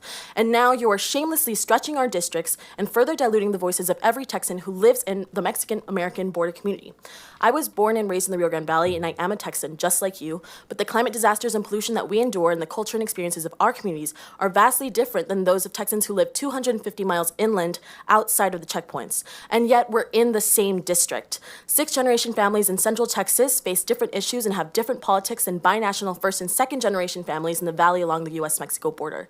If the RGV is too far for Austin legislators to comfortably travel there for hearings, just imagine how much more difficult it is for my people to come here, or for a member in D.C. to travel back to Texas and then 300 miles across their district. Congressional districts typically hold about 700,000 people, and instead of dividing the valley into two, because we're 1.5 million people, our political power is thinned out into three districts, Texas 28, 15, and 34, because the reality is that this is a racist political power grab. Thank you for your testimony, and thank you for wrapping up as you heard the timer. Thank you so much for that. Yes, go ahead. Please provide your testimony. Welcome. Before I start, I'm going to be giving my testimony in Spanish, just so you know. Yo entiendo. Mi nombre es Rocío Fierro Pérez y soy la directora política de Texas Freedom Network, una organización de madres, padres, personas jóvenes y líderes de fe que defienden el derecho y voto y merecen tener el poder de construir fuerza en las urnas. Estamos en contra de cualquier mapa que intente reprimir a las comunidades de color. Los líderes de este estado han intentado obligarnos a temerle a nuestros vecinos transgénero, a quedarnos en silencio mientras familias y vecinos migrantes son secuestrados, observar cómo se financian nuestras escuelas públicas y se convierten en escuelas religiosas, y a entregar el control de nuestros cuerpos al gobierno. Todos los días nuestro estado, nuestro país y nuestros valores fundamentales están bajo ataque. Este mapa está diseñado para silenciar nuestras voces y nuestros votos. Más de 2,000 personas se han presentado para tratar de detener este plan abiertamente racista. Hemos defendido a nuestras comunidades, nuestras juventudes, nuestros ancestros, nuestros derechos, nuestra integridad y nuestro futuro. Y la gente de Texas está prestando atención. El país está prestando atención. A tejanos y a quienes llaman este país su hogar, les digo esto. Estos legisladores se niegan a poner a usted, su electorado, por encima de su sede de poder. Eligen a la vircia sobre la justicia.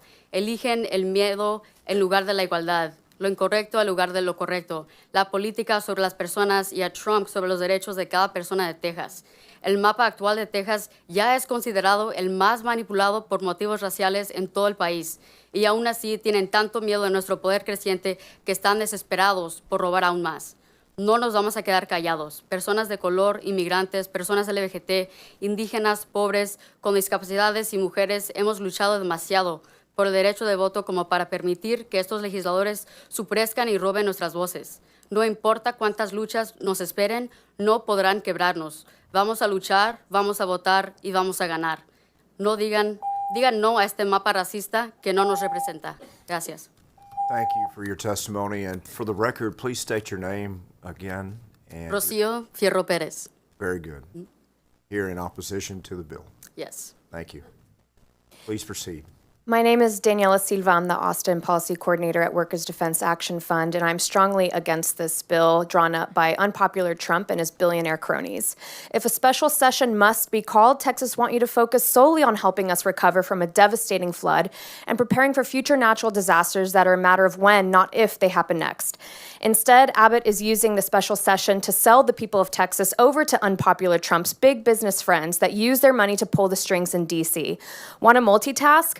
Why don't you focus on the real problems Texans face? Big banks and corporations are buying up homes so that regular families can no longer afford to become homeowners. Schools and hospitals are closing across rural communities. Roads and bridges are crumbling. Workers are having their wages stolen at unprecedented rates.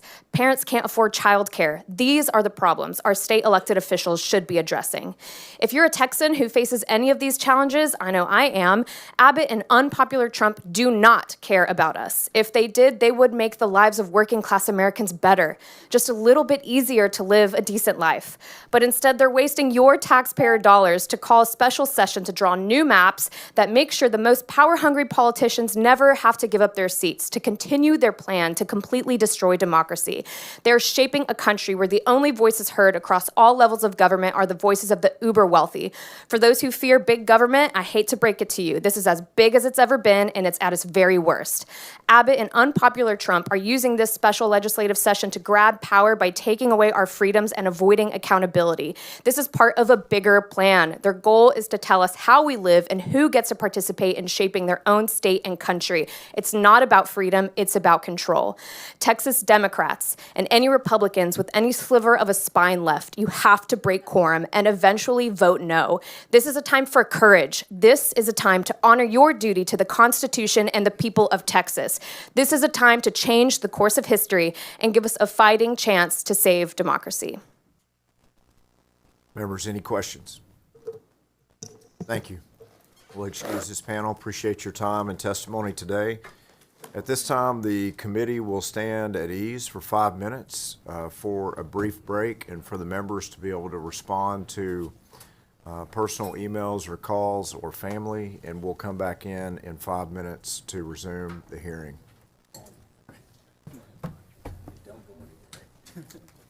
Yes.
Okay, members, at this time, we'll continue our hearing on congressional redistricting. The chair will call Stephen Lawrence, Dan Chandler, Alan Primrose, and Tao Wang. Stephen Lawrence, Dan Chandler, Alan Primrose,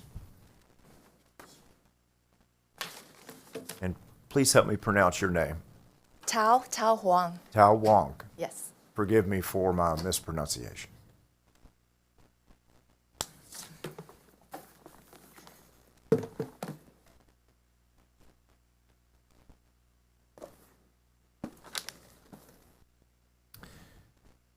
Sir, we'll begin with you. Well, shucks, good afternoon. Hi, y'all. Good afternoon.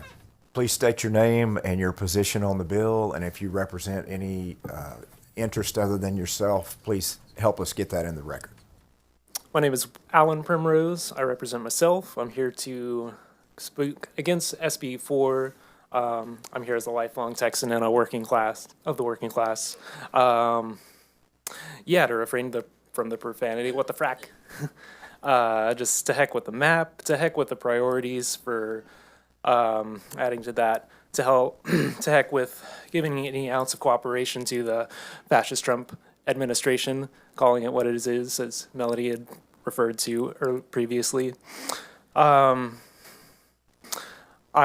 really in disagreement with just the districting methods as a whole in general. To have things, as Mr. King said, are very jig-jagged, as well as just kind of hard to see things locally represented as well. I don't have an answer for how districts should be drawn, but no, this really looks good. I won't be taking any questions, and I'll close with a haiku. Land is eternal, state is not, neither am I, and so I give thanks. Ms. Wong. Committee chair, committee members, thank you very much for giving us this hearing opportunity. My name is Tao Huang. I live in District 37, represented by Congressman Lloyd Doggett. I'm here today to defend the AAPI community that I'm part of, Asian American and Pacific Islander.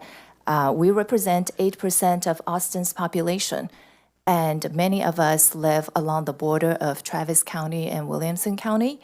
But if you look at that area, our community has been divided in the proposed map into 5 districts. That's District 10, 11, 17, 34, and 37.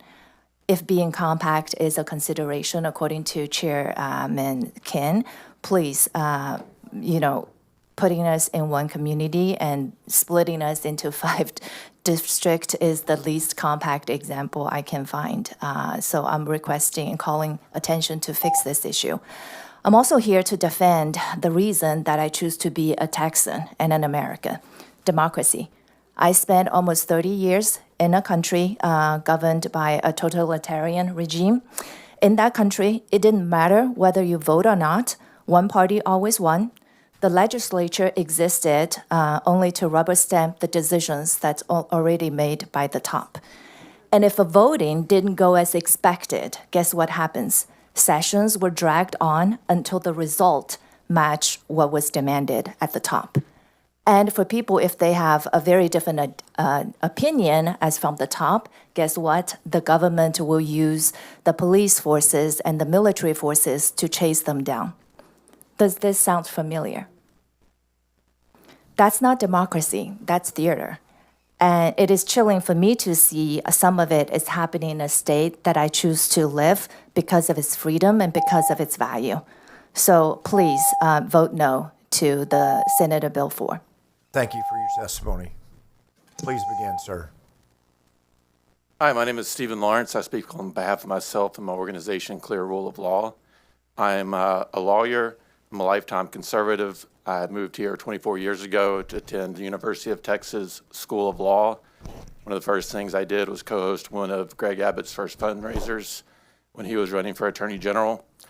I have always agreed with the principles of the Republican Party, and I've never voted against a Republican I've never voted for a Democrat on a state or national basis.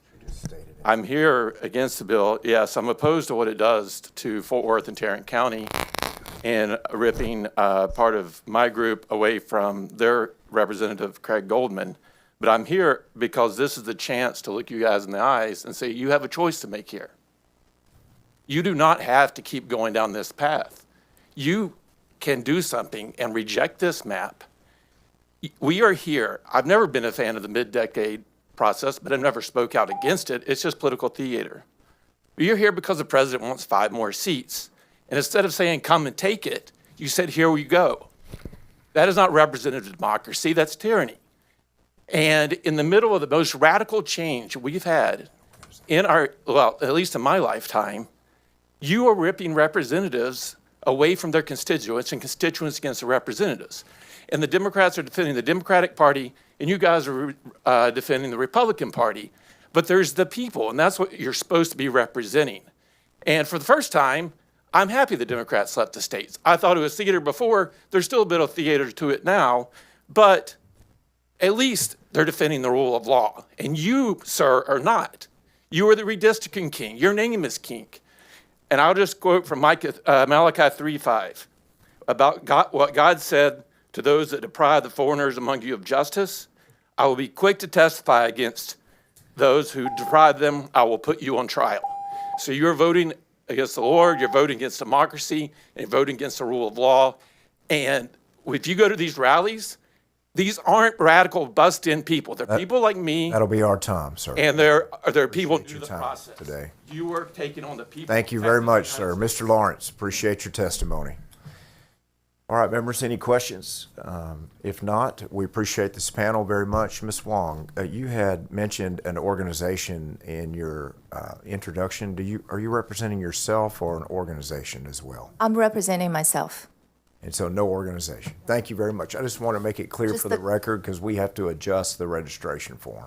Oh, I'm representing myself. I'm just part of, I'm a community member of the Asian America Pacific Islander. Just ethnically, that's the community. Understood. Thank you for the clarification. Okay, at this time, the chair will call Dan Chandler and Lori Jensen. Also, Chrissy O'Brien.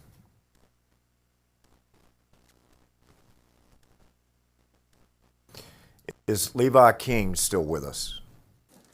Please come forward, Mr. King.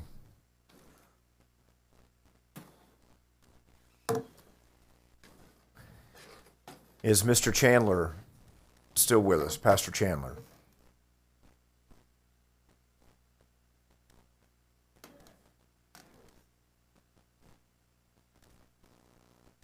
Dan Chandler? Yes, sir. Sorry, I'm listening on this. Oh, that's okay. You know, there's a lag. Yeah, come forward, please, sir. Oh, God. Lori Jensen? I'm present. Chrissy O'Brien. Is Chrissy O'Brien still with us today? Hey, bud. I'll get over here on a minute. You want me to pull that chair out of the way, sir? Let me see. We can pull it back a little bit like that. No, it's for. Maybe like that. Can I ask a thing? Okay. Just procedural, that I know signs and things like that are not allowed, Oh. but there is a Confederate flag on. That's a sign. This is not a sign. This is a flag. You want to stop my right to speak, and you're not recognized? Yes, sir. Please, Thank Mr. Chandler, please allow the committee to handle Tell her the to be quorum, quiet. and we'll proceed forward. Oh, God.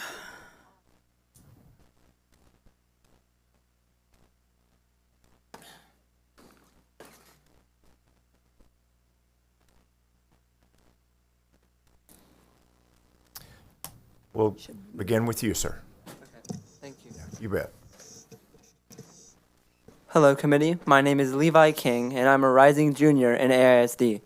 I am testifying on behalf of myself against this proposed redistricting. In a time where our very democracy is showing more and more patterns of a tyrannous society, it is alarming to see that Texas is bending its knee as well. Redistricting, an act that is supposed to occur solely after the taking of a census, should not take place to sway the majority of votes in favor of our president. Though it will not be acknowledged and will be denied continuously, This racist redistricting will disadvantage the minority population. Even though the Latino Hispanic population has become our state's majority, they, as well as other people of color, are still being underserved throughout all of Texas. Honestly, this map should not even be our top priority. Women have been losing rights to their own bodies, and our transgender friends are being discriminated against time and time again. Public schools are losing essential funding. Families are being separated due to deportation, and even healthcare is in a state of jeopardy. If I listed all of the alarming issues Texas citizens were facing at this time, my testimony would far expend past 2 minutes. The leaders of Texas must stop serving the desires of our president and focus on uplifting and benefiting the people residing in their own state. In all honesty, I was not expecting to testify today until hearing the strong words spoken by those in this room, especially Senator Miles, who inspired me to speak up and begin writing this testimony. Though I'm not old enough to utilize the important weapon of the vote, I will not let my First Amendment right go to waste. Thank you for your time. Appreciate your testimony. Please proceed. Hello, my name is Lori Jensen, and I'm here representing myself in opposition. I'm 65 years old as of this past March, and I am mad as hell, and I got that as clean as I could. And you know what? I'm far from alone, but you all know that. And what has brought this 65-year-old, along with her husband, who has done for 40-plus years all the things you told us to do so we could enjoy our retirement. Here we are, and we're here because you aren't listening to your constituents. None of you are. We women are pissed off. I'm sorry, French. We're tired of the old white men, mainly, telling us what to do and how to do it. That is not the land of the free, and we are the people, and we want the land of the free. We also want the people in charge to do their jobs. Every one of them took an oath. We, the people, demand they honor their oaths. The gerrymandering, yeah, it's wrong, y'all know it. But we, the people, we outnumber you bigly, and you know it. There's one of your words. So in conclusion, we the people, baby, led by our choice, with integrity, and most importantly, liberty and justice for all. Remember those words, people? I'm done. Appreciate your testimony. Mr. Chandler, please proceed. Well, I'm the opposite. I think you guys bend over backwards listening to us. I've been listening to stuff. You get yelled at by us out here, and it's wrong. I think you're doing the very best job you can. You're cordial as I can't even. I'm spending my time bragging on you, if you don't mind, because I think it's true. You're doing an excellent job. As far as me, I'm an evangelist. I'm retired. I could be fishing. I don't have to be doing this. But I got called to this effort, first about abortion, and now I realize there's lots of stuff that are lies the devil tells. Repeat your name for the record, sir. Oh, I'm sorry, Dan Chandler. Yes. And I'm for the bill. I have this. This means don't tear down the flags, the statues, the monuments, the Ten Commandments, the Baby's Border, Alamo, the Cenotaph. Don't tear down America piece by piece, plank by plank, or we're not going to survive. They talk about the flood. Why don't you do something about the flood? You're doing something about the flood right here. I'm going to run out of time. It says, I will pour out my wrath on them like water, those that tear down the monuments. That's why I have that. Don't do it. But also, just to disregard the word of God and turn away from him. You know what? The best thing you can do for us is turn every district red. Do something for the black people, the white people, the brown people, all of them. Turn the districts red and take it away from these people. The only thing they do is scream race cards. Racist this, racist that, hater this, hater that. You don't like me because I'm black. That's all they've got. Pay me, you owe me.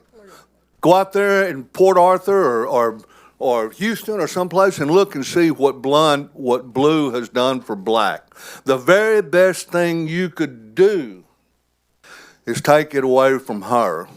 Oh. Take this away. Excuse me, and what color do I look like, people? Does that mean I'm done? That's your time. Thank you very much. Thank you very much. Yeah, thank you. Appreciate your testimony to each of you. Members, any questions? Everyone has their This girl's time. kicking me. You see? Make their statement. Miss O'Brien, thank you for your testimony today. Despite what you would, thank you, Miss O'Brien. I tell her I'm a senior citizen. What you doing kicking me? Sir, Miss Jensen, Senator Miles. Brother Levi. Hold your, Her name is not Miss O'Brien, it's Miss Jensen. Miss Her Jensen, name I'm is Miss sorry. Jensen. we've cleared I'm it sorry. up for the record. Miss Jensen. Hold a second. This panel is excused. You're excused. Thank you for your testimony. Members, are there any questions? Senator Miles has a question.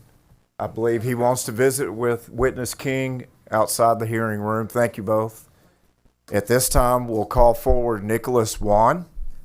Is Nicholas still with us?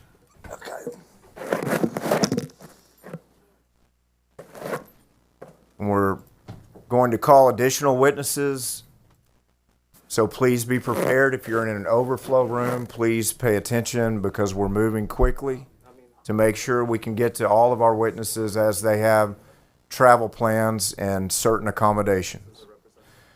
Gary Bledsoe, please come forward. Mr. Bledsoe. Sarah Cinco.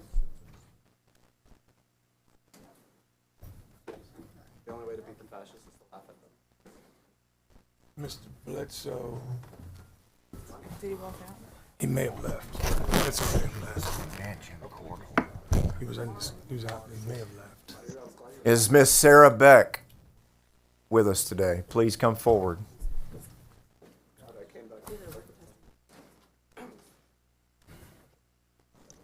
John McKiernan Gonzalez, please come forward.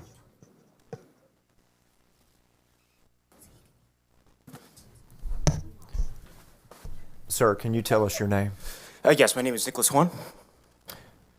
And ma'am? Chrissy O'Brien. Chrissy O'Brien. Got it. Great. We'll begin with you, Miss O'Brien. Thank you. Good afternoon, Chair, members of the committee. Thank you for the opportunity to speak in opposition to SB 4 today.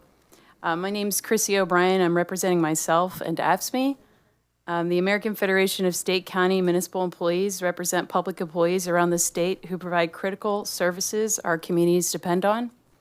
I am speaking up for our members today, many of whom could not be here. They are at work. AFSCME represents working members and retired state employees who reside in the areas that are being targeted in these maps.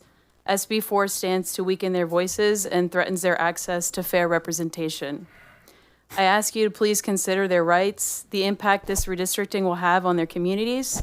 I urge this committee to oppose SB 4 as these maps stand to weaken the voices of working people.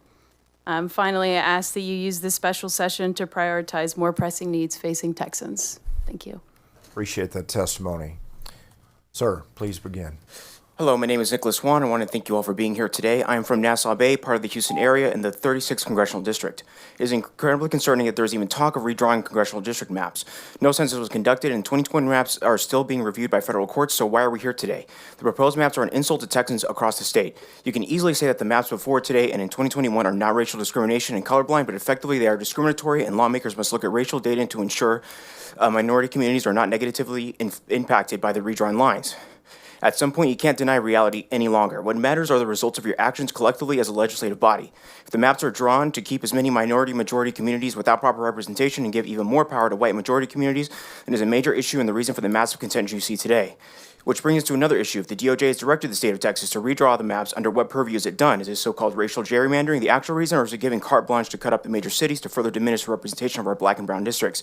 Why does my district span halfway across the state to the border of Louisiana? Citizens furthest east have very little in common with the residents of Nassau Bay. You have had the opportunity to fix this to properly represent the citizens of Beaumont, Jasper, and Cleveland, in turn to properly represent me. It seems to me that the Republicans of the state of Texas are putting party before country. I've seen over the years gerrymandering to consistently favor Republicans and white voters who tend to vote more for Republicans Republicans, as legislators, it is imperative that you represent all Texans, regardless of what you, the governor, or the party think of them. But you all know that the rhetoric and the capitulation of the Republican Party of Texas to the federal government would make the likes of Stalin and Kim Jong-un blush. The maps are inherently authoritarian and the exact opposite of small government. If you cannot win these districts on merit or policy, the only solution is to hold on to power, is to cheat, lie, and push the boundaries of lawful and ethical behavior. I am embarrassed that this special session is putting so much time and effort into redistricting and other trivial matters over focusing on actual, impactful, meaningful issues. Ultimately, districts need to represent the people living there, not split a community in half and include them with hundreds of thousands of other Texans halfway across the state. Let the federal court rule on the 2021 maps and try to have some decency and humility with how you conduct legislative business as to not harm and lessen the representation of some Texans you don't like and increase the voting powers of others. Thank you. Thank you, sir, for your testimony. Members, any questions? We have Mr. Bledsoe. Mr. Bledsoe, please come forward. And we will proceed with your testimony, sir. Thank you for being here and your patience.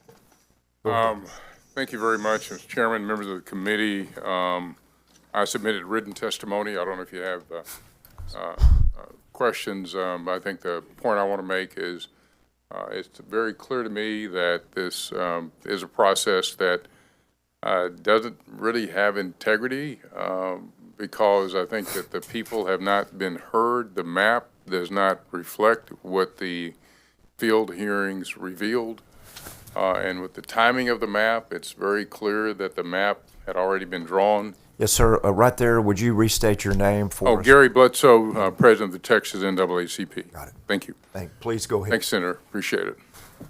So therefore, I think I'll stand on the statement, but I'm really saddened here as a Texan that I come in front of you today, and I see what I feel is an overtly racist map, a map that seems to take us back in time to time when people who look like me did not have representation, that our bodies were used to count for members of Congress, and you take away 2 or 4 congressional representatives for people of color and or African American in this state, and you actually, the 3 people who would probably lose their positions here under this map are people of color, 2 African Americans and 1 Latino.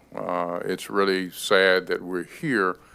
So this is not about anything other than race and the continuation of what's occurred in our state. We do know that many years ago, white citizens in our state went to the United States Supreme Court 5 times in 26 years to stop black people from being able to have a vote in our state.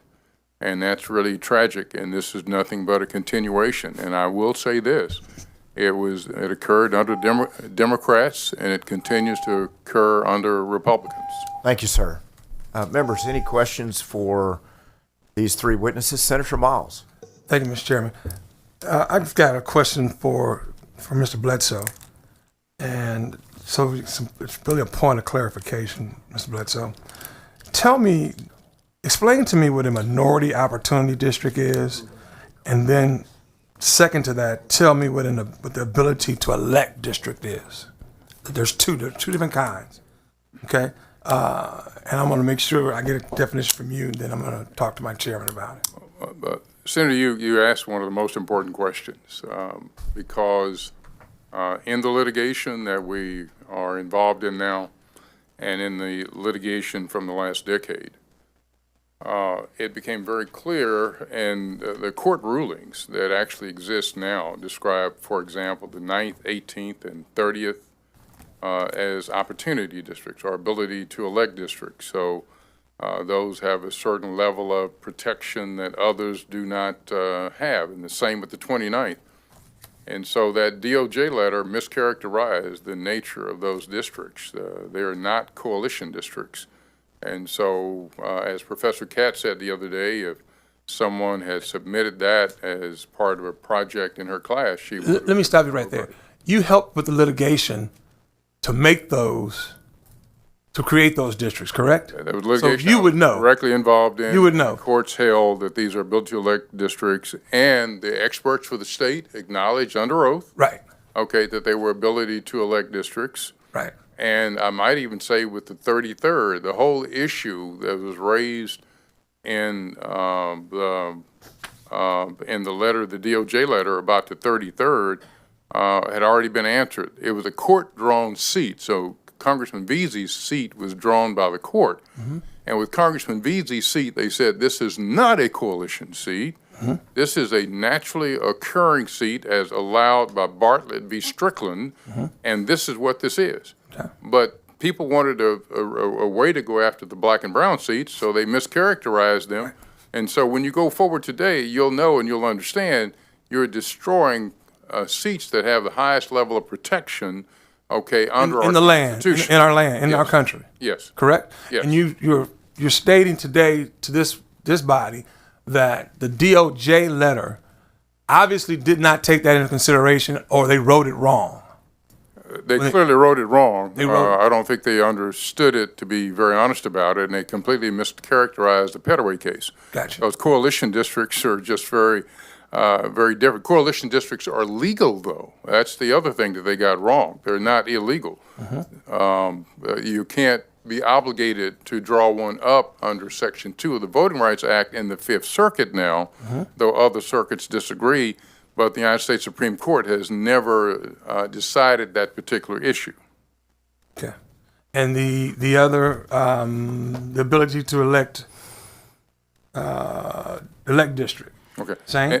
And those are the same as the opportunity seats. And so those are the ones that are given the highest priority, because you don't need to join with any other group, that your group has the power to be able to elect people in that district.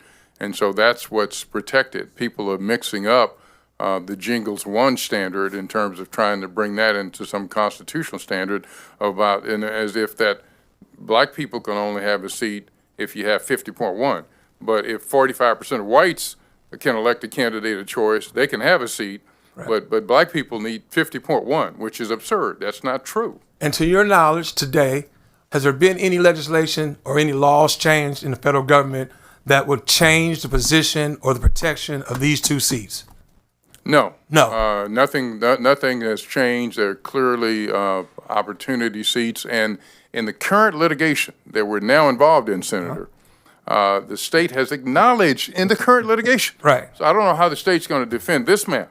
Right. When in the litigation in El Paso, they said these are opportunity seats. Correct. And so now all of a sudden there's something different that can be just torn away and taken from the minority community. So our Voting Rights Act that's been watered down over the last couple of years, they didn't affect these two. They didn't affect these two, did they? No, the cases that I mentioned all come from Republican majority panels. So these weren't Democratic panels or what have you. These are three-judge panels that had African American, that had Republican majorities on them that held that these were opportunity seats. And I'm saying that Ken Paxton's office has acknowledged that in the litigation. Okay. And just last question, just for clarification, to your knowledge, there is nothing that has changed in any laws that you know of, the protection of these two of these seats? No, they still, none of the recent Supreme Court cases touch on that issue. And the DOJ letter addressing these, in your opinion, would be something, an illegal act? Oh, it's inviting you to do something that's illegal. So to the extent that you attempted to comply with the act, right. The act invites you to do something that's unconstitutional. Okay.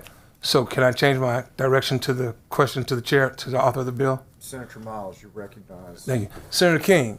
To question Senator King. Senator King, you've told us time and time again that you would, whenever you got a bill, that you would scrub the bill for its legality. Am I correct? Yes. You told us that multiple times, that you would scrub the bill for its legality and to make sure that it was right by all laws of the government. And did you do that before you submitted? I think you stated earlier today that you did that before you submitted SB4. Yes, before I decided to file SB4 as a companion to HB4, I asked that it be reviewed thoroughly by our counsel. They reviewed it, and I understand the House Counsel had also reviewed it, and both concluded that the map was legal with regard to all applicable law. Can you hold right there, sir? I'm holding. And you hear the statement from the author of the bill. What did you say to that? Well, a couple of things. One of the things that was very disturbing in the litigation was that, in the past sessions of redistricting, Senator, the Legislative Council was much more involved. And the Redistricting Committee in 2021 did not avail themselves in the same ways of the assistance of the Legislative Council. And the Legislative Council in 2021 put out a guide, and it was a guide for redistricting. And in that document, it tells you the level of scrutiny that you must undertake and what you must do to avoid adopting maps that cause dilution of minority votes. That's in there. But I think what's occurred is they've used outside counsel, and with methodologies and things that we don't know, whatever they use, because they use attorney-client privilege and things of that nature to prevent us from knowing what they're actually doing. So we don't know what mechanisms they used, but the bottom line is that anyone that knows that these are protected seats would agree with us that you couldn't do this. And anyone who would agree with the DOJ letter must not understand the applicable law, because the DOJ letter is fundamentally wrong. So there is no way that would be legitimate advice. But the problem is, Senator, I don't know if they would reveal to you what methodologies they used, the private individuals or law firms that were put together, but they clearly have violated all, there's so many of the traditional redistricting principles and how the map was put together. I mean, for example, you take people away from their home districts. You eliminate, so 3 African-American congresspersons, all 3 were removed from their districts. That's one of the things that the D.C. courts held was problematic last time for the state when they did that. So they do the same thing again. And so you look on and on about the different things that they have done, and they should know better because of what's actually occurred. So these are clear examples of intentional discrimination and going forward, with an agenda. And so you heard the terms packing and cracking. You look at the 9th, you look at the 18th, you look at the 29th, you look at the 33rd, you look at the 30th. It has been 32nd. They've been packed and cracked like nothing else, and the 35th was destroyed as well. And so, and they're done with the purpose of diluting minority votes, and you cannot do that. The United States Supreme Court is still upholding the Voting Rights Act and the Constitution. We've had the Milligan case recently. There's some success in the case out of Louisiana. So I think that we still have a viable Supreme Court on those issues. The laws have not been overturned, but we're using a different law in Texas. It's kind of like one of the ironies, Senator, is if you go to the floor debate in 2021, and if you go to the floor debate in 2011, what you'll find is that the state said they weren't required to adhere to the cases in the Fifth Circuit that required coalition seats. Okay. They said, we don't ascribe to that, so we don't do them. So if you go to the floor, and so for now, for people to come forward and say that Petaway now frees us when you didn't follow the law prior to Petaway anyway, they didn't create any coalition districts. They refused. We tendered districts like that for them to create, and they said because they're not one-race districts, we don't have to follow that, and that's documented part of the record. Gotcha. So these are the most protective classes there are? Yes. In summary. And Mr. Chairman, Mr. Senator King, I just want to put that on record that these are protected classes. And you stated to this body multiple times that you would make sure, before bringing the bill forward, that you would make sure, sir, that the bill would be in all legal aspects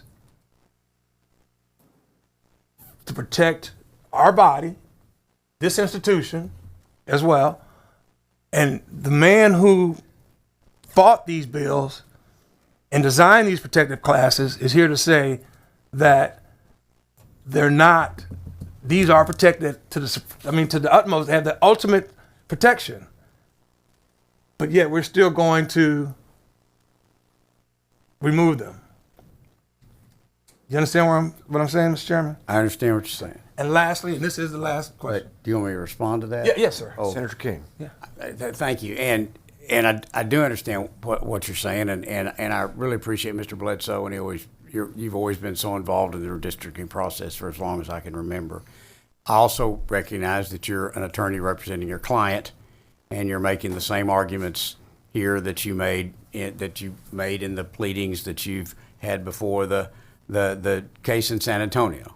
I'm sorry, in El Paso. So I understand you're representing your client. I understand your statements. I don't agree with them. But I will say that as to the DOJ letter, which you mentioned several times, I don't agree with the substance of the DOJ letter. I've said that repeatedly throughout the process. I did not take that into consideration with this bill, with this map. In fact, that letter was not addressed to the legislature. It was addressed to the Attorney General, who responded directly to the DOJ, disagreeing with their conclusions. It was also responded by the litigation team for the Attorney General as they respond, and they filed with the filings they made before the court, three-judge panel in El Paso regarding it, and the court has ruled on that. And then it was addressed to the governor as well. And I'm assuming the governor's response to it was in part calling the legislature and putting that on, putting congressional redistricting on the call. Although I can't speak for the governor, and I can't speak for the Attorney General either. But I don't agree with the conclusions that were reported in that letter of the DOJ, and their letter had nothing to do with my intent or my desire to be on this committee or file this map. But I hope that answers.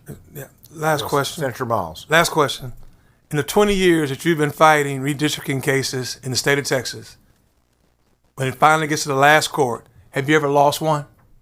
We haven't lost yet, Senator. The sad thing is in redistricting, since the passage of the Voting Rights Act, the state has been found guilty of discrimination against Latinos, African Americans every single decade. Every single decade. And so that's the issue here. And I would say, Senator King, one thing that's very clear is this bill does attempt to. So I don't know what your intention was, what you're saying, but you didn't you didn't draw up the map. So the map clearly is a manifestation of the Trump letter. And I think what Senator Miles is getting at is there should be some unpacking that goes on by this committee, and there should be a process with integrity, because we know that right now the process has no integrity because with all these public hearings and all the individuals who've talked, and there has been a lot of specific testimony. I know that's been one of the things talked about today.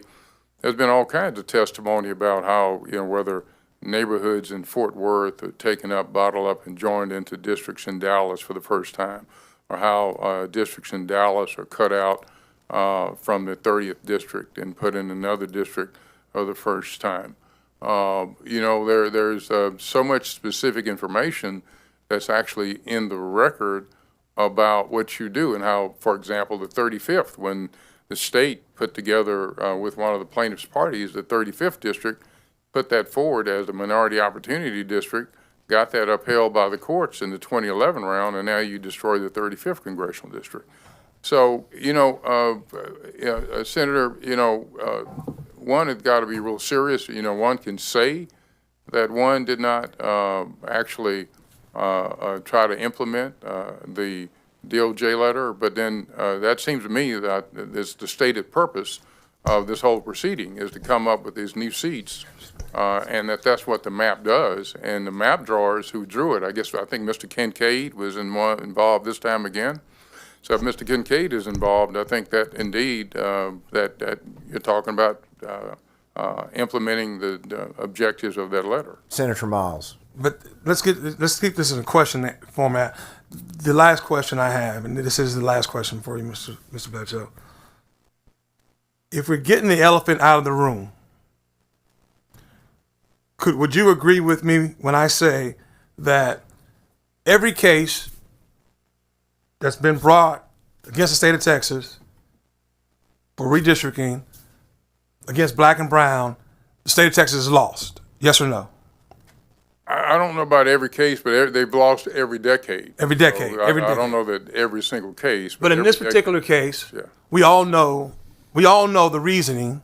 Would you agree with me that if this map is pushed through, which is voted through, it will give Donald J. Trump the time that he needs to secure the House, U.S. House, before that case will ever see the highest court to be reversed. Do you understand what I'm asking you? Is that a true statement? Well, I think of the distinct possibility because it takes time for cases to go Move through the up. courts. And so people understand that, and so the likelihood of harm to the minority community Will be done. Is prescient. It will be done. And so that's a whole problem with this map. And so, Senator, I think what we know is this is a matter of racism, right? And so I'm hoping. Say that again? This is a matter of racism. Thank you. And so I'm hoping that people understand that if you don't share the beliefs of our state from the past, that at some point people have to stand up and say that I don't believe in that maybe that I'm going to stand up for one time for black and brown people. But, we have a sordid history in our state in terms of not respecting black and brown votes, and we're moving back in the other direction, and it's so obvious with the numbers. And I just would reach out to you and say, look, would you guys put the skids on this, because this process is not done in the light of day, and let us move forward with the litigation in El Paso. We don't know what the court's going to do. We may win, we may not win. I don't know. But let's at least allow that to happen instead of going through with this process for clearly wrongful reasons. Thank you, Mr. Bledsoe. I appreciate your testimony. Thank you, Senator King, and thank you, Chairman. Members, any other questions? Senator King. Oh, no, I'm sorry. I just had my light on. Okay, members, we'll thank you. This panel's excused. We'll continue with our public testimony. At this time, there are no other witnesses registered to testify on the legislation on Senate Bill 4. We'll repeat some names that we have previously called just to be diligent in making sure that if they are here and miss the time that they were called, they have another opportunity, a final opportunity. Anthony Gutierrez, we were told, is already exited. Nick Malberg, Becky Bullard, Sarah Beck, John McKiernan Gonzalez, Sarah Cinco. Just one more additional opportunity beyond the several times these names have been called to make sure if you are still here, we show you as registered, but you have not yet testified. Members, we'll give them just a minute in case they're in an adjacent overflow room to join us.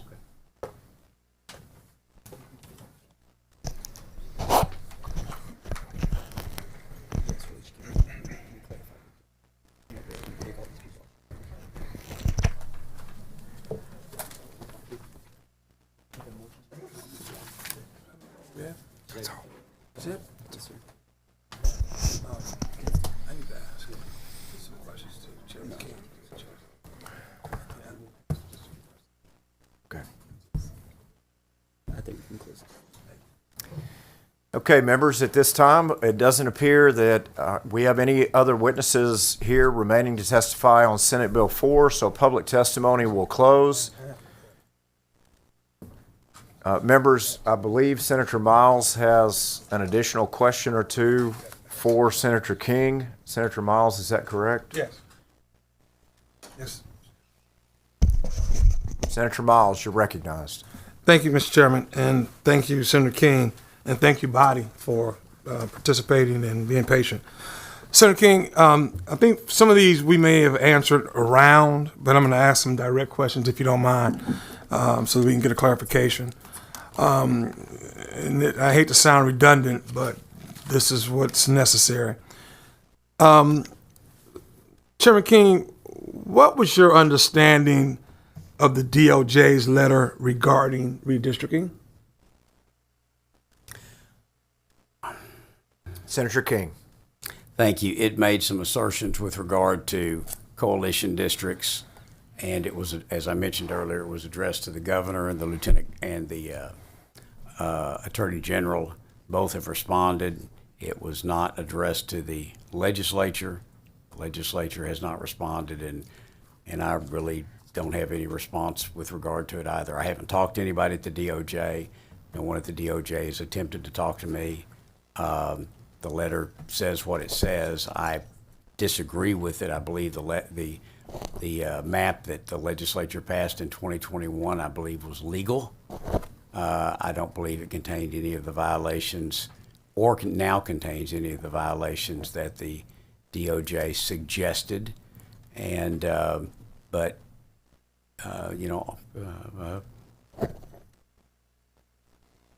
Attorneys have different opinions sometimes. I guess that's why there's trials, and these are things that attorneys argue in court. But from my position on the letter is that it's not a subject for the legislature to consider or take up.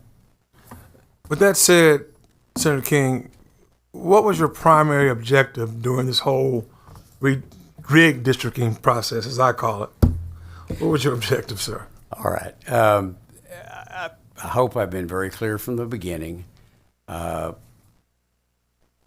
hope was that we would increase the number of Republican congressional members elected from Texas. A secondary objective, as we listened to testimony during our regional hearings, became that we could make the map more compact in some districts. And so, but the primary objective has been to increase partisan representation, to increase Republican seats in the U.S. House. And was compliance with the DOJ letter one of your primary objectives during the process? I think the overriding thing is that, well, there's no use doing redistricting unless you're drawing a map that complies with the law, because the map will not survive scrutiny. And so, obviously, as I've also said, I would not file a bill until I was convinced that it was legal in all respects. And before I filed it, I had the map reviewed by our legal counsel, who has they have a long history in this field. And I also checked with the House and asked and tried to find out what their counsel had said. Mm-hmm. And I believe both the councils representing the House and the Senate concluded that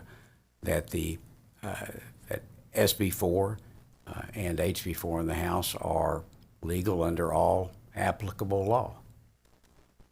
And were you concerned with failure to comply with the DOJ letter would result in a legal challenge? Was that any of your concern at all? No, I haven't been concerned about that. I mean, there's already a legal challenge going on to the existing map, and the DOJ, which was a party to that litigation, had withdrawn. No, that was of no concern. No concern. Did you consider at any time an alternative redistricting plan that did not comply with the DOJ letter? No, I considered drafting a map, and I wondered if other senators might submit a map. But when I saw the House map, I'm obviously aware of its origin. When I saw the House map and we reviewed it, it seemed to meet my objectives of electing more Republicans and secondary objective of improving compactness within the map. And so I decided to adopt it, as it were, and filed it as a companion to HB4. And last question, I'm assuming you were reporting to the lieutenant governor on this, correct? That's who you got your... Well, the lieutenant governor is the presiding officer of the Yeah. Senate, and he asked me if I would be interested in chairing the committee. And so I've interacted with him in the same manner that every chair interacts with the presiding officer. Yeah. Did you express any concern about the potential of racial gerrymandering or intentional discrimination while attempting to comply with the DOJ letter to the lieutenant governor? Did y'all have any discussion in that matter? Gerrymandering? I think I mentioned to him that I thought the Yeah, that- DOJ letter unnecessarily confused this process. You thought the DOJ letter confused the process? Yes. You expressed that with him? I think in discussing it with him, I've mentioned that the DOJ letter, I thought, unnecessarily confused the redistricting process. And can you share his response with us? To be honest, I don't recall. I recall. Okay. All right. Well, that's all I've got except for a closing. Members, any other questions? Senator King, any final Oh, I was just going to comments? say that I can tell you that he told me he wanted to, that one of the reasons he wanted me to chair it is because I had some background in redistricting, but also he wanted to make sure that every T was crossed and every I was dotted. Well, I think I can share this with you. I've already told you. If I had to pick anyone, he picked the right one for to chair this committee. Well, thank you. Senator King. I've expressed that with you already. Okay, members, any other comments or feedback?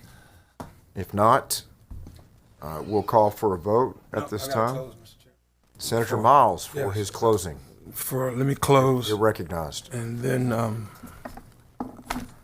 I'll let y'all vote. Let me thank each and every one of my colleagues for being patient with me throughout this process. As I stated before, this is having a serious impact on the district that I was born and raised in, and I have an honor and a pleasure of representing. 3 of them, 3 districts. One of which still stands, which you packed pretty heavily. One of which you've done away with completely. And one on my east side that the little small piece that I had that y'all moved completely out of my district. You know, so I'm truly saddened, but I guess at this point, I should not be shocked by the fact that my colleagues, you all, have openly embraced an invitation to engage in an overt racism, mindful of our sordid history of disenfranchising people who look like me, members. The Trump DOJ letter asks you to discriminate against black and brown people, not against Democrats. And we're sitting here because, unfortunately, sadly to me, painful to me, you agreed to do it. You, in drawing this map, eliminates 2 districts where people who look like me voted to elect people who look like me in the 9th and the 33rd. You took the 35th from a Latino community, which is a little bitty sliver of mine. Let's be real. You cannot keep saying the process is race blind when it affects black and brown communities so drastically. This is all about race. You have packed and cracked our districts so much that they look like Humpty Dumpty. These lines are not cohesive or straight. All you have done is gerrymandered the already gerrymandered districts. And that's what really happened. We were already gerrymandered, and y'all came in and gerrymandered them even more, which is downright just a shame. and disrespectful. I want you to know, and I mean no personal harm to any one of you. I mean no personal hatred to any one of you, but I gotta say this. History will remember, the people of Texas will remember how torn through communities of interest and disfranchisement for black and brown voters. You have joined the night riders, the plantation owners, in seeking to make people of color lesser because we don't have a voice. I want you to think about that as you go home tonight. Let's say the quiet part out loud.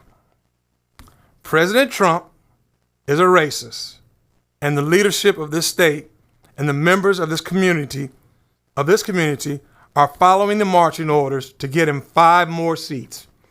That was said publicly. That's unconstitutional and unconscionable. It really is, no matter how you feel about it. The state of Texas went to the U.S. Supreme Court 5 times in 26 years to stop people who look like me. 5 times the state of Texas have gone in 26 years to stop people who look like me and Chairman Hinojosa, black and brown citizens, from voting in this rigged redistricting is simply a continuation of a bigoted mindset. I know y'all don't like what you're hearing, but it's clear that, especially in sitting through this hearing, that you all do not care what the public says. You are just going along to get along for the good president of this United States. These seats don't belong to Donald J. Trump. He doesn't own anything. And we should not be auctioned off our votes to get him 5 more seats, Mr. Chairman. These seats belong to the people of Texas, the great state of Texas. This is a farce. This is racism. This is discriminatory. And I will not take part in it. I will not give any ballot by voting on this, Mr. Chairman.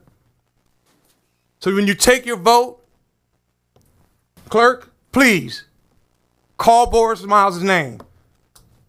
And there will be an there'll be silence, because I will not be voting on this. And I thank you all. Thank you, Senator Miles. Senator King. Thank you, Mr. Chairman. And Senator Miles, I really appreciate the fact when I called you and to talk about serving on the committee, and you told me from day one that you would be strong in your opinions and that you would do what you believed was in the best interest of representing your district. And I have nothing but respect and friendship for you, even though we strongly disagree on this issue. I will say that time will tell whether this map elects more or less people of color. I actually have no idea which it will do. I will say that the reason I'm supporting this map is because I think the things that have occurred with the current Republican Congress and Republican Senate and Republican President, even just over the last 7 months, have been historic. And I want those to continue. And if we lose the Republican House, it will not continue. Just look at the secure border we now have. Just look at the tremendous progress in stopping the flow of deadly fentanyl, something that's the leading killer of people, I think, 18 to 35 across our country. The historic tax cuts were continued. We're seeing an amazing reset of the world trade imbalance. Our military is back in the business of national security and not social experiments. We're standing up to Iran and to China and to Russia. We're seeing an end to men and boys in women and girls sports. We're seeing a pushback against the rampant anti-Semitism that we saw on our college campuses. We're deporting dangerous criminal aliens, Venezuela gangs, and people with child molesters and rapists and drug dealers that had come over within all the other immigrants over the previous 4 years. I tell you, I was in law enforcement when Castro opened the prisons in 1980, and we had an estimated 10,000 hardcore criminals that came across. And in law enforcement, it took us years. I've dealt with some of them in Fort Worth. It took us years to work those through the system and get them out of the public. And we have let hundreds of thousands of hardcore criminal aliens come across in the last 4 years. And my grandchildren will be dealing with the impact of that, and for public safety in our country. I could go on, but these are things that have occurred in just the last now 8 months. And if we lose the U.S. House, we lose the continuation of those and the advancement of things like that. And so that's why I want to see Texas elect more Republicans to the U.S. House. I believe this map does that. And that's why I am asking the committee respectfully to vote for this map. With that, I also want to say I really appreciate, I know everybody's worked really hard in the last few weeks, and we've had a lot of hearings and a lot of discussions, and I just really appreciate everybody, Republican and Democrat, their courtesy, how we've shown respect to one another, and I know everybody has had to study hard because these are difficult issues, and I just really appreciate everyone on the committee, your participation and your effort. Okay, members, any other comments? Thank you, Senator King. Appreciate your comments, Senator Miles. Senator Sparks moves that Senate Bill 4 be reported favorably to the full Senate with the recommendation that it do pass and be printed. The clerk will call the roll. Senator Alvarado, Senator Hinojosa, Senator Hughes. Yes. Senator Miles, Senator Parker, Senator Paxton, Senator Sparks, Senator Creighton. Aye. Senator King. Aye. And I would ask, as chair, the clerk would please recognize that Senator Hinojosa has submitted a motion in writing to vote no on this legislation, but the official count in committee Will be 6 ayes and 1 nay. 1 absent, 1 present. 1 absent and 1 present not voting. Hand it back off to Senator King. Chairman, I'll hand the gavel back to you to conclude the hearing. Thank you, sir.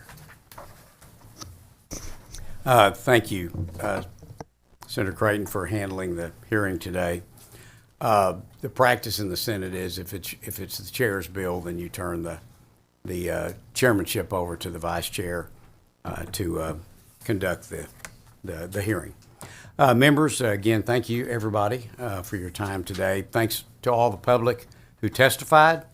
Thanks to everyone who was watching online.